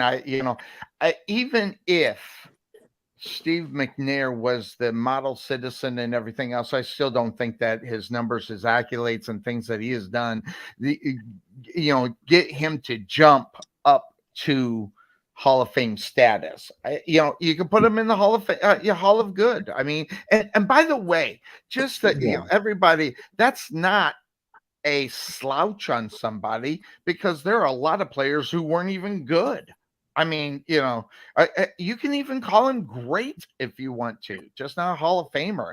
And, and that's not a slouch on him, but that's what everybody takes it as. They take it as a slouch if you have the audacity to think that that guy doesn't qualify as a Hall of Famer. Hey, Cuervo, this is Sonny. He's like, Steve McNair, Garoppolo. Steve McNair, climbing the charts, Frank Gore, Steve McNair, Frank Gore. By the way, Frank Gore's gun got cut, and I was reading something about the 49ers need to do the right thing. Just like well, look, it wouldn't be a stretch. Elijah Mitchell went down for them. He's gone. Yeah. He's done for the year. So they need a backup running back.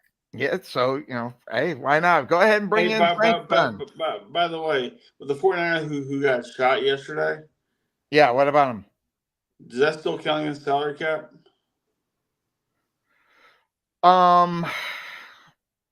Yes, I think the answer to that is I think it does. Should the team be penalized for something that had nothing to do with? They have that all the time.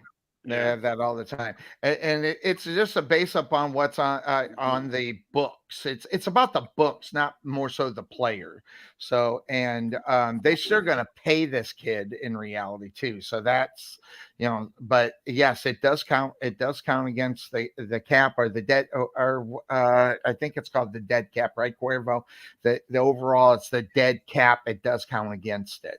And I don't think they get any reprieve from it either as well. So what are we talking about? Because my laptop buffered for like 10 seconds. Oh, the guy that got shot for the 49ers, Purcell. I think his name is Purcell. Ricky Pearsall? Uh-huh. Yeah, Purcell. Yeah. That does it count against the salary cap? What would count against salary cap? His salary, since he's going to be out for a while, I imagine. I heard he got shot in the chest, so he's not like coming back next week. I thought he died. No. Two hockey players passed away in a car accident. The player got shot and killed. Well, that's still counting the salary cap, right? He got, from what I heard, is he got shot and he's recovering, but I mean, you're not going to hit a football field. Listen, that guy's not going to. If he plays for the rest of the year, I'll be shocked. That's number one. No, hold on. This happened a couple years ago, right? A Commanders player got shot. I think in the leg. Leg. He got shot in the leg. This is different. This guy got shot in the chest. I think it. I mean, Shane Taylor was shot in his house, and he was still an active player. Who? Shane Taylor or Sean Taylor? Or he died. For the Redskins? He died from that. Yeah. So did his death count against the Redskins salary cap at the time? I'm almost sure it does. Hell, I don't know. Yeah, that's something I never even thought about, but maybe we'll do a little research. I'm not saying I'm wrong or right, but there's something tells me it's going to count regardless because the person and or the recipients of the money are still getting paid. So it'll definitely, I think it'll definitely hit the dead cap portion of it. Every time Sonny moves his hand, so does Poe. I don't think it affects the I didn't cap hear at all. What did you say? Every time you move your hands, he keeps moving his ball. I love the dog. Love the dog. Yeah, he's awesome. Yeah, so you still sit in my house, don't you? Yeah, you do, you old bastard. But well, that's all I had. Did you have anything else that you needed to talk, Cuervo? I think I'm good. I mean, by the way, just to let you know, I did this because the Trey Mac has been very patient, so I got him a really good one. And he misspelled my name. Pod Father. I didn't do that. I put it together as one word. He separated it. So just right, I'm the Tide Pod Father. Thanks a lot, pal. The Pod Father. Yes, with the with the. You know what? Hey, well, you know, since I retired the Pod Father name, I should just be called the Tide Pod Father thing. So, I've been reduced to this. I'm going to give you 2 samples of the trophy for next year, what it can be, and whichever everybody picks will be the one that I end up getting. So, so I'll put that out there. So anything else, Cuervo? You all good? I think I'm good. You know, we talked about the 2 games prior to next Sunday, and which, by the way, I think we should do that this year though, because a lot of times we get into the Sunday show and already missing the Thursday show. Or yeah, the but Thursday game. That's always something that will probably always happen depending on how the games go during the week. So, but it's part of it. What you got going on for the rest of the day, Cuervo? Well, we still got some family here from yesterday's festivities. Your birthday, yeah, by the way. This wasn't it your birthday last yesterday. Yesterday was birthday, bro. Yeah. Thank you, appreciate it. 42. Feels good to be 29 again. Yeah. I tell you. 42 though, right? Is number 42, yes. 42. I don't know how you knew that, but 42. Hey man, the guy's been with me for 15 years. I know. Listen, I am slowly approaching 50. By next April, I'll have to see that day. Yeah, I can do it too, Trey. I know. I see that. So yeah, mine's sleeping in the other room will not get up. Okay. Hey, Poe, you see that dog right there? He's a bear.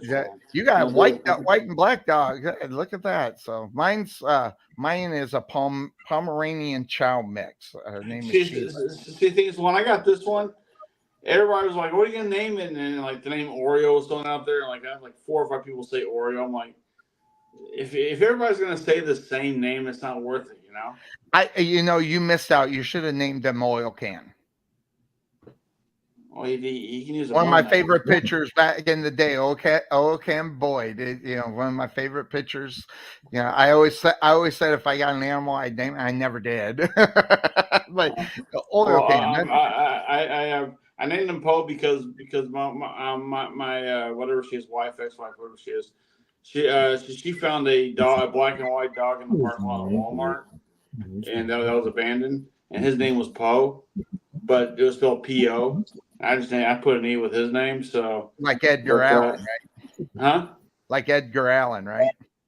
Or Poe Dameron from Star Wars. Oh, there you go. Yeah. But the funny thing was, when I was coming up with the name, I was in the break room and they had Con Air on TV.